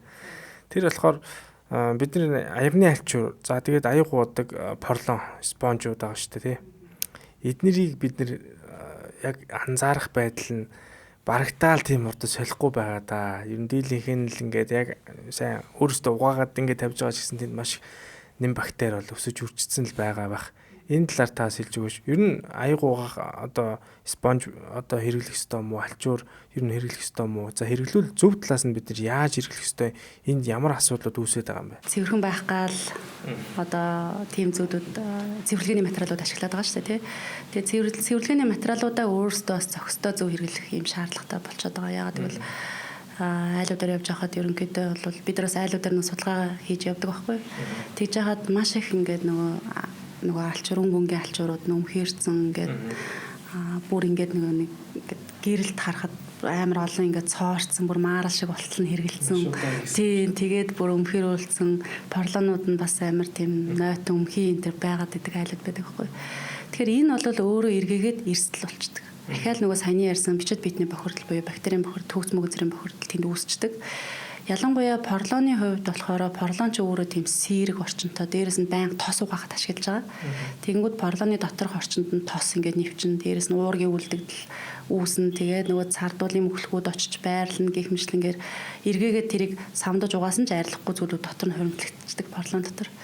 Тэгээд тэн дотор ч нөгөө сэрэг агаартай чийгдэг орчин учраас тэгээд тасалгаанд байгаа учраас нөгөө бактериуд чинь зүгээр нөгөө 20 минутанда үржээл тэгээд нэг сантиметр куб хэмжээнд нь болохоор бараг тэрбум бактери тоологдсон байгаа байхгүй. Яг юуны дараа тэр чинь бараг 1 сар болцсон порлон байсан баха. Тэгэхээр яг хизээ солих вэ гэдэг бас дээрэс нь яаж одоо тэгвэл тэр бактерийг өхүүлэх вэ гэдэг асуудлууд байгаа байхгүй. Ер нь бол хамгийн дээд нь 7 хоногт бол порлоныг сольж явах юм шаардлагатай байгаа. Юу дундуур нь бол өдөр болгон тэр порлоноо бол тэр барааны савн гэдэг шүү дээ. Аяг тавг угаасан ч гэсэн тэр аяг тавг угаас шингэн тэр порлоныг ариутгах шиг гэж бид нар төсөөлөд байдаг. Ерөөсөө тэгдэггүй. Аяг тавг угаас шингэн бол ер нь тос задлах үүргээ илүү гүйцэтгэдэг.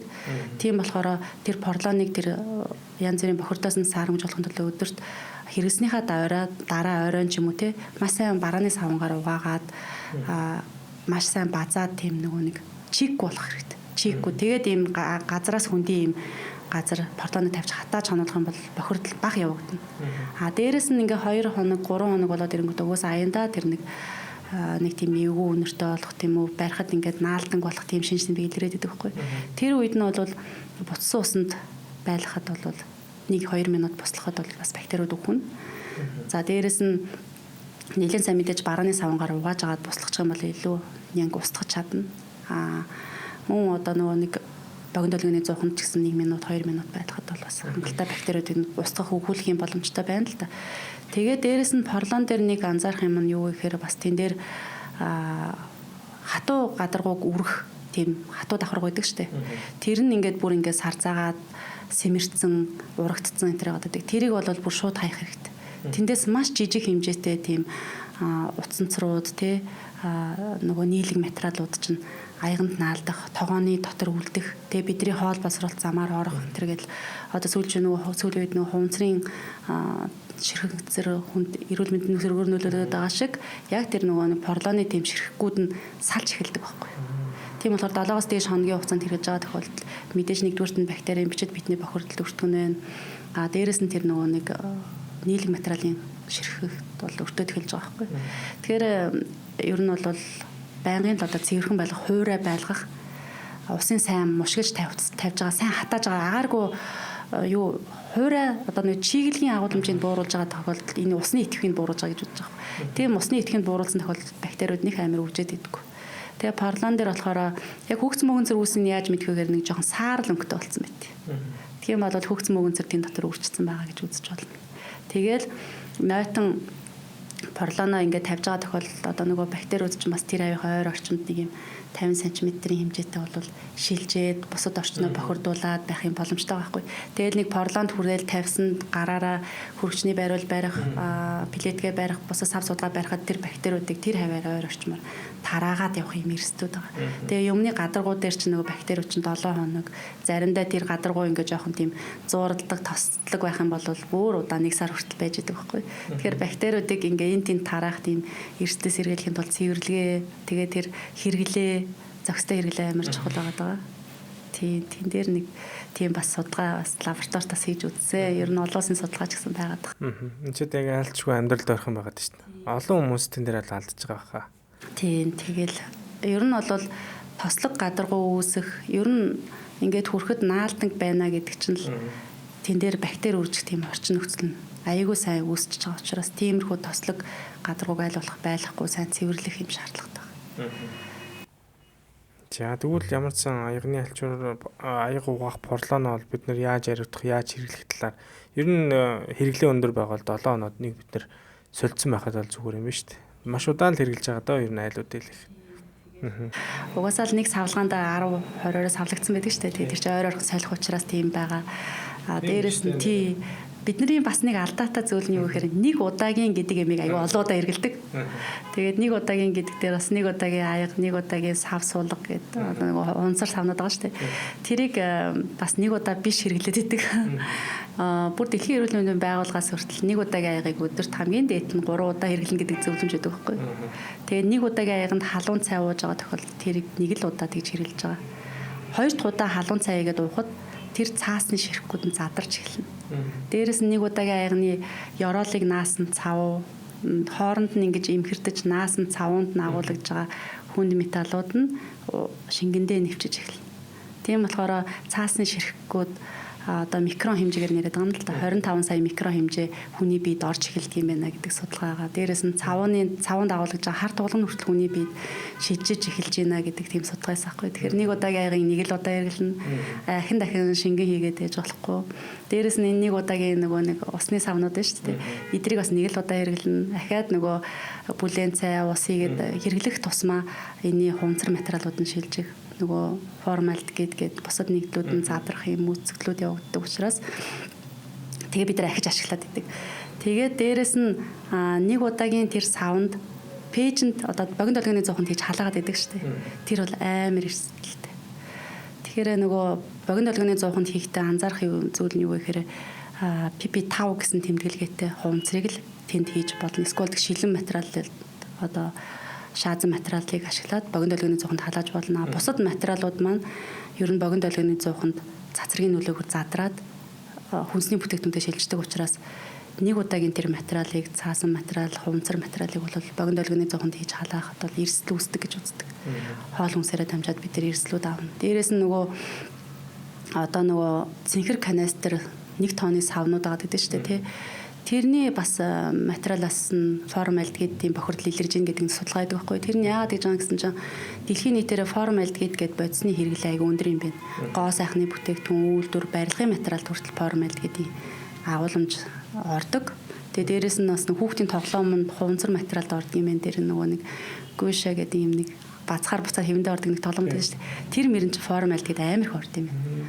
Тэгсэн чинь нөгөө бид нар мэдгүй тэрийг нь хүнсэндээ хэрэглээд нөгөө цэнхэр канистр болон тэр тооны савыг нь тэр савуудаар яадаг вэ гэхээр формальдгидээ тээвэрлдэг сав байгаа байхгүй юу. Тэр бодисыг тээвэрлдэг. Тэгэхээр нөгөөх нь тийм бодис зөөврлөөс суларсан учраас маш цэвэрхэн байгаа шүү дээ. Тэгэнгүүт нь хүнсэнд ашиглаад ундны усаа хийж ашиглаад ахаар бид нар нөгөө ханд нь байсан формальдгидыг бас хоол хүнсээр аваад байгаа юм эрсдлүүд бас үүсчиж магадгүй байгаа. Дээрээс нь барилгын материалд орж байгаа учраас барилгын дотор засал хийсний дараа 1 сарын хугацаанд хүн орохыг бол хоригддог. Тэгсэн чинь сургууль цэцэрлэгийн засварыг хийсний дараа ерөөс юу 1 сар 7 хоноо л орчдөг. 7 хонд юм уу? Засварыг тулгаад орчдөг. Тэгэнгүүт тэр агаарт нь маш их хэмжээний формальдгидүүд дэгдсэн байгаа дээр нөгөө бага насны хүүхдүүд хороо багааж гадагшлуудаг бидээ шууд шингээдэг нөгөө бага насны хүүхдүүдийг оруулаад хичээлүүлчихэр чинь тэр формальдгидийн бохирдыг шууд бидээ шингээх юм эрсдлүүд үүсгдэг учраас жил болгоны одоо тэр засварууд ялангуяа шинэ байранд орох гэж бол 1 сар хүлээж аваад орох юм бол формальдгидийн агуулмж нь буурах саарамж байгаа. Тэгээд тийм боломжууд нь байдаг байхгүй. Тэгээ гоо сайхны материалууд ордог учраас бас тодорхой хэмжээгээр бас эмгтээчүүд шингээж идэх гэж үздэг. Наад бол чи ерөнхийдөө яг л бидний амьдралд байдаг алддаг зүйлүүд байна шүү дээ. Тийм байгаа зү. Тэгээ энийг мэдээж одоо хин нэгэн зүгээр сайн дураараа ярьж байгаа биш их мэржлэн ярьж байгаа учраас хүмүүст хүрж байгаа ах. Энэ талаар ч гэсэн энэ мэдээллүүд маань олон хүнд хүрээд олон хүмүүс хаашаа энэ мэдээллүүдийг хин нэгэндээ хэрэгтэй үндэнд дамжуулаасаа. За битүүрийн үндсэндээ яригдах яриа дуустал шиг ханд чинь тэгээд төгсөлт нэг асуулт асуучих. Хоорондоо үл зохицох хүнсүүд гэж юу нөхөр байгаа вэ? Тэгээ бид нар юу ч хамаагүй ингээл идэж угаад байж болох юм уу? Үл зохицох одоо хоол хүнсийг хэрэглээд тахаар эргээ сөрөг нөлөөлөлүүд юу нөхөр байдаг юм бол. За яг энэ үл зохицох гэдэг асуудал дээр бас тэгээд их нэг шаналаад санаа зовоод байгаа зүйл биш. Бидний хамгийн их санаа зовоод суух асуудал юу вэ гэхээр бид нар ер нь үлс шатгаа болцсон юм байна. Одоо хоол хоорондын зай 4-5 цаг байх хэвээр. Тэгж яхад орой ингээд 8 цагт хоол идээд унтахын өмнө яг хөнгөн мэдээд унтчихаас тэгэнгүүт ер нь тэр хоол хооронд өсч чадхаа болцсон. Тэр үеэр байнга амттай юм идэх, чихэрлэг зүйл уух гэд ингээд өөрөө өөрсдийгөө хордуулдаг байгаа байхгүй юу. Ер нь одоо тэгээд нөгөө нэг мацгийн асуудал ч гэсэн яригадаад байгаа шүү дээ тий. Тэр мацаг гэдэг тэгж амар хүндрэх шаардлагагүй байгаа байхгүй. 4 цаг л зүгээр хоол хоорондынхаа хооронд үлсчих. Тий. 4 цагийн мацаг байрчих гэдэг чи бодоод баг тийм зөвлөх гээд байгаа байхгүй бүр сүлдээ. Яасан бэ гэсэн чинь нөгөө хитрхи энгийн нүүрс усны хэрэглээ өндөр болчоод. Одоо хүний бие өөрөө угаасаа энерги хэрэгтэй байгаа учраас нүүрс усаа нэхэд байгаа. Өөрөө. Тэнгүүд нүүрс усаа ингээд авахын тулд чихэрлэг зүйл болон одоо энгийн нүүрс ус тийм хөөсөн талах хөөсөн зүйл шарсан төмөсч гэдэг юм уу бүргэрч гэдэг юм уу за тэгээд нөгөө сахартай ундаа чихэрлэг ундаа зэргийг хэрэглээд нүүрсийн хэрэгцээг хангачаад байгаа. Тэнгүүд нөгөөдөг чинь 30-аас 40 минутын дараа бие шимэгдээд дахиад өлсөд эхэлдэг. Энгийн нүүрс уснууд яадаг вэ гэхээр маш богино хугацаанд шимэгдэж дуусаад эргээгээд нэхэд эхэлдэг. Дахиад нүүрс авъя гэдэг. Тэгэхээр энэ нөгөө нэг ойр орхон үлсэх мэдрэмжийг үүсгэж байгаа. Ялангуяа тэр сахарын хэрэглэн дээр илүү их үүсэж байгаа. Энэ хэрэглээг багасгачаад оронд нь харин нийлмэл нүүрс ус болох бүхэл бүрийн бүтээгдэхүүн эслэг ихтэй одоо хүнсний ногоо энэ төр гэдэг одоо хүнсний ногоонуудаа жимсээ хэрэглэх юм бол нөгөө тэр нүүрсний хэрэгцээг нь багасгана. Дээрэс нь нөгөө 4 цаг үлсэхгүй байхын тулд 4 цаг одоо янз бүрийн амттан идэж татагдахгүй байхын тулд бидний хоолны сонголт амар чухал байгаа байхгүй юу. Тэгэхээр хэрвээ загсны мах идэх юм бол 40 минутын дараа шингээл өсөж эхэлнэ. Дахиад нэмах идэх юм бол 2 цагийн дараа шимэгдэж дуусаа дахиад өсөж эхэлдэг. Харин үхрийн мах, хоньны мах идэж байгаа тохиолдолд 4-5 цагийн дараа шимэгдэж дуусдаг учраас өсөх мэдрэмж нарай хол. Дээрэс нь буурцгийн гаралтай шош тэгээд бүхэл бүрийн бүтээгдэхүүнийг бүхэл үр тариануудыг хэрэгжиж байгаа тохиолдолд ялангуяа цагаан будаа агшахтаа ч гэсэн гурвалжин будаа, хөөц будаа юу гэдгийг те босод хайстай будаатай хойдоод агшаахад бол цагаан будааны шимэгдэлт нь удаа шарчдаг байхгүй. Тэгэх юм бол нөгөө хоолны бүтцээ ингээ өөрчлөөд хэрэглэх юм бол 4 цаг, 3 цаг энэ өлсгүй байж чадах ийм нөхцөл бүрдэж байгаа. Нөгөө нийлмэл нүүрс ус ч өөрөө удаан хугацаанд энергийг нь барьж тогтоох юм үүрэг гүйцэтгэдэг. Удаан хугацаанд задарч шимэгддэг. Тийм болохоор бидний өөрсдийн маань одоо яг ингээ шимт хижээлээ шингээх гээд хоолж идэг. Араас нь ингээ замбраагүй одоо шууд нөгөө юм идэх юм рефлекстэй болоод байгаа байхгүй юу. Ахаал юм идмэр санагддаг. Ахаал нэг юм уумаар санагдаад байдаг. Тэрэнд өөрөө үйл зохицтыг үүсгэж байгаа. Одоо чинь маш их махта, маш их одоо буургалаг хүнс идчихэд араас нь чихэрлэг ундаа уух ч юм уу, газтай ундаа уух юм бол энэ бол үйл зохицол. Ерөөсөө л биед хортой нэгдэл үүсгэх, илгийг бохирдуулах юм эрсдүүдийг үүсгэдэг. Дээрээс нь халуун зүйлийг халуун хоол идэж байгаа шүү дээ бид нар тий. Халуун хоол идчихэд араас нь хүйтэн зүйл уух. Энэ бол бас тохиромжгүй. Шимэгдэлтийг удаашруулж, бодисын солилцоог удаашруулж, дээрээс нь нойр булчирхайг цочроож, цөсийг өрөвсүүлж ингээд асуудлуудыг үүсгэж байгаа байхгүй. Тэгээд тосны агуулмж бид нар дандаа нөгөө зарцдаг одоо хоньны мах, үхрийн маханд агуулж байгаа. Ерөнхийдөө л бидний өөх тосны их өсвөрч малын гаралтад жоохон зарцдаг төрлийн өөх тос. Ийм хоол идээд биеийн дулаанаараа задал шимэгдүүлэх байтал дахиад биеийн дулаанаа хөргөх тийм хүнсний хүйтэн зүйлийг хэрэглэх. Дээрээс нь хоёрдугаар хоол ялангуяа идэж байхдаа маш их хэмжээний шингэн зүйл уугаад байдаг. Тэгэхгүй хоолыг маш сайн зажилж байгаа тохиолдолд шүлсний ялгарл нэмэгдээд тэгээд шүлсэнд өөрөө тэр хоолны анхдагч задрал явагдаж эхэлж байгаа байхгүй тийм. Шүлсэнд маш сайн дэвтээгдсэн, сайн орсон хоол нь цаашаа ингээ ходоод нь бүр сайн задраад тэр сайн задарсан хоол нь нарийн гизний ханаар шимэгдэх шимт хижээдийн шимэгдэлт нь бүр сайн байдаг. Тэгэхээр бид нар шимт хижээдийг сайн авъя гэдэг тохиолдолд маш сайн зайжлах, анхааралтай хоолоо харж идэх, баг шингэн ууж байгаа тохиолдолд шимт хижээлийн шимэгдэл сайжирна. Нөгөө уураг өөхтөөс нүрснээс гаднах эрд цоц амин димийн шимэгдэлт нь сайжирна. Хэрвээ бид нар зурагт хараад ч юм уу компьютероо үзээд ажиллаа хийгээд эсвэл гар утсаа оруулж чад хоол идэх юм бол шимт хижээлийн шимэгдэлт нь мутчихдаг. Бараг 20-30% мут. Нөгөө эрд цоц амин димээ авах гад хооллоод идэг шимэгдэхгүй гэсэн үг байхгүй. Тэгэхээр анхаарал төвлөрөл нь өөрөө тэр дотоод шүүрлийн ялгарл хоолны одоо нөгөө нэгдлүүдийг задлах ферментийн ялгаралт нь нөлөөлж идэг. Анхаарч хоолоо идж байгаа тохиолдолд шүлсний ялгарл нэмэгдэж идэг. Шүлс амар чухал. Тэгээд шүлсийн ялгаралтаа одоо өөр автоматар зогсоогоод байна шүү дээ. Шууд цай балгаал шүлсээ орлуулад байна. Хоолоо идчихснаа цайгаар зөдлөөл залхиад байна. буруу байхгүй. Ер нь бол шүсээрээ сайн дэвтээж, норгож, зөөдлөж залхих ийм шаардлагатай байна. Тэгэхээр энэ дээр л алдаанууд гараад байгаа болохоос биш. Тийм амар тийм хоолны доторх үйл зохицол дээр нэг шаналаад ах хэрэггүй. Айл болох өөрөө зөв зохистой хооллоо идэх тийм дадалтай олчих хэрэгтэй. Шингэн зүйлийг хоол идэж явах үедээ уухгүй байх хэрэгтэй. Өмнө нь юм уу дараа нь 30-40 минутын дараа шингэн зүйлээ уух хэрэгтэй. Чихэрлэг амттай зүйлээ багасгах хэрэгтэй. Хоол хооронд өсөж сурах хэрэгтэй байна. Гэх мэтлэнгээр тийм зүйлүүдээр илүү анхаарч бол зүгээр байна.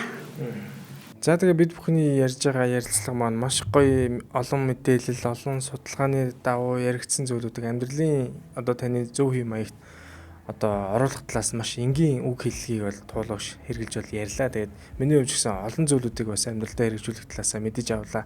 Тэгээд мэдээж бид бүхний энэ хийж байгаа ажил дээр ивент итгэгчийн дэмжлэг хамтран ажиллагаа бол маш чухал байж байгаа. Тэгээд манай ивент итгэгч бол Баябор Монголын хамтарч ажиллаж байгаа. Энэ болохоор дотор 3 төрөл байгаа. Тэгээ CEO-гийн бүх салбарт бол зарагдаж байгаа юм байлээ. Яг энэ болохоор бидний хүүхдтэй ямар нэгэн зүйл амттай одоо сахартай зүйл хүүхдүүд ихэд байгаа шүү дээ. Тэгвэл энэ болохоор сахаргүй амттан байж байгаа. Тэгээ дотор бол 3 төрлийн одоо гамми баавгатайгаа хүүхдүүдэд бол их зүгээр юм байлээ. Би бол хүүхдтэй бас өгч байгаа. Энэ болохоор бас зүгээр нэг хүүхдэд одоо тухайн амттангийн орлож байгаагаас гадна аминд юмуд байж байгаа. Энд төмөр агуулсан байж байгаа. Витамин С агуулсан байж байгаа. Тэгээд энэ нүдний харанд маш сайн одоо лютеин агуулсан юм одоо 3 юм төрөл байж байгаа. Тэгээд зочин эмчтэй ямар ч одоо ивентчийн гарын бэлгийг өгөө. За баярлалаа. За тэгээ мэдээж би бол өөрөө өглөөний цайгаа ууна гэдэг энэ дадлыг сүүлүүд бол маш хэрэгжүүлсэнс хойш энэ амар өглөөний ундаг бол хэрглэж байгаа. Тэгээд таны хувьд ч гэсэн одоо маш олон ажилдаа завгүй байгаа бах. Тэгэхээр өглөө магадгүй яарсан үеүүдэд бид нар өглөөний цагаа заавал уух хэрэгтэй. Бид нар өөрсдөө хүнд эрүүл амьдралын маягийг ярьж байгаа хүмүүс өөрсдөө үлгэр жишээ байх хэрэгтэй. Тэгээд энэ 13 гуралтай тэгээд ийм ээзгийтэй ийм 2 төрөл байж байгаа. Тэгээд нэг нь ээзгийтэй, нэг нь болохоор одоо ийм жимстэй цангис үзэмний ийм төрөлтэй 2 төрөл байж байгаа. Та бид энийг бас хэрглэж үзээрэй. Өглөө нэг 200 мл халуун усанд бид нар хийгээд одоо хутгаад уучих юм билээ. Би бол өглөө бүр амжихгүй үедээ одоо юм халуун баригчтай савнда хийж агаад хутгаад төвжирэл замтаа ингээд уучаад яваад байгаа. Тэгээд тий магадгүй одоо заримдаа жоохон үлсээд байгаа үедээ ч юм уу тий одоо багууд ихүүдийн үеүүдтэй ч юм уу яг одоо ажлын ард нэг юм нам сууцсан үедээ яг хажуудаа тавьсан байхад бол мэдээж хүнд бол халуус олдсон шүү дээ. Халуустаа найруулдаг хот бол их зүгээр юм байлээ. Тэгээд мэдээж та бол өөрөө мэдж байгаа маш өндөр эслэг авгуулсан хүний бие хэрэгцээтэй бүх найрлагууд энд бас байлаа. Танд бас гарын бэлэг өгье. Баярлалаа. Амар жишээ. Дууруу гэдэг энэ одоо брендийн юм одоо бэлэн одоо хоол гэх юм уу. Тэгээ бид нар одоо бэлэн хоол ингэж идээд байх нь өөрөө эрүүл мэндэд бол маш сөрөг нөлөө байгаа шүү дээ. Шингэл чимэгдэл маш муу эрүүл мэндэд сөрөг нөлөөлж байгаа зүйлүүд байгаа. Гэхдээ байнгын хаяа хэрглэж байгаа байх. Тэгвэл тэр сонголтондоо бас энэ дууруу брендийн энэ бэлэн хоолыг ус оруулчаарай. Энэ нь болохоор дотроо бол 6 төрөл байгаа. Яг хүний бие хэрэгцээтэй нөө нэгдлүүд байж байгаа. Буурцаг тэгээл одоо өөр бусад нэгдлүүд бүгдээр агуулсан байж байгаа. Тэгээ энийг хэрэглэхдээ бид нар яах вэ гэвэл дотор нь болохоор юм болцсон будаа байгаа. Энийг бид нар яг энэ дээрээс нь ингэж нэг 30% ч юм ингэж одоо онгойлгож ягаад доторх жоохон ингээд юм наалтсан байгаа хэсгийг ингэж хөдөлгөж задлаад пэчинт хийгээл болох юм билээ. Тэгээ би болохоор энийг бас яг өдөр ч юм уу өдрийн цайн дээр ч юм уу одоо тунаатай холиод ч гэдэг юм эсвэл өөр одоо холжмоор зүйлээвэл тэрийг холиод ингээ хамт хэрглэж байгаа.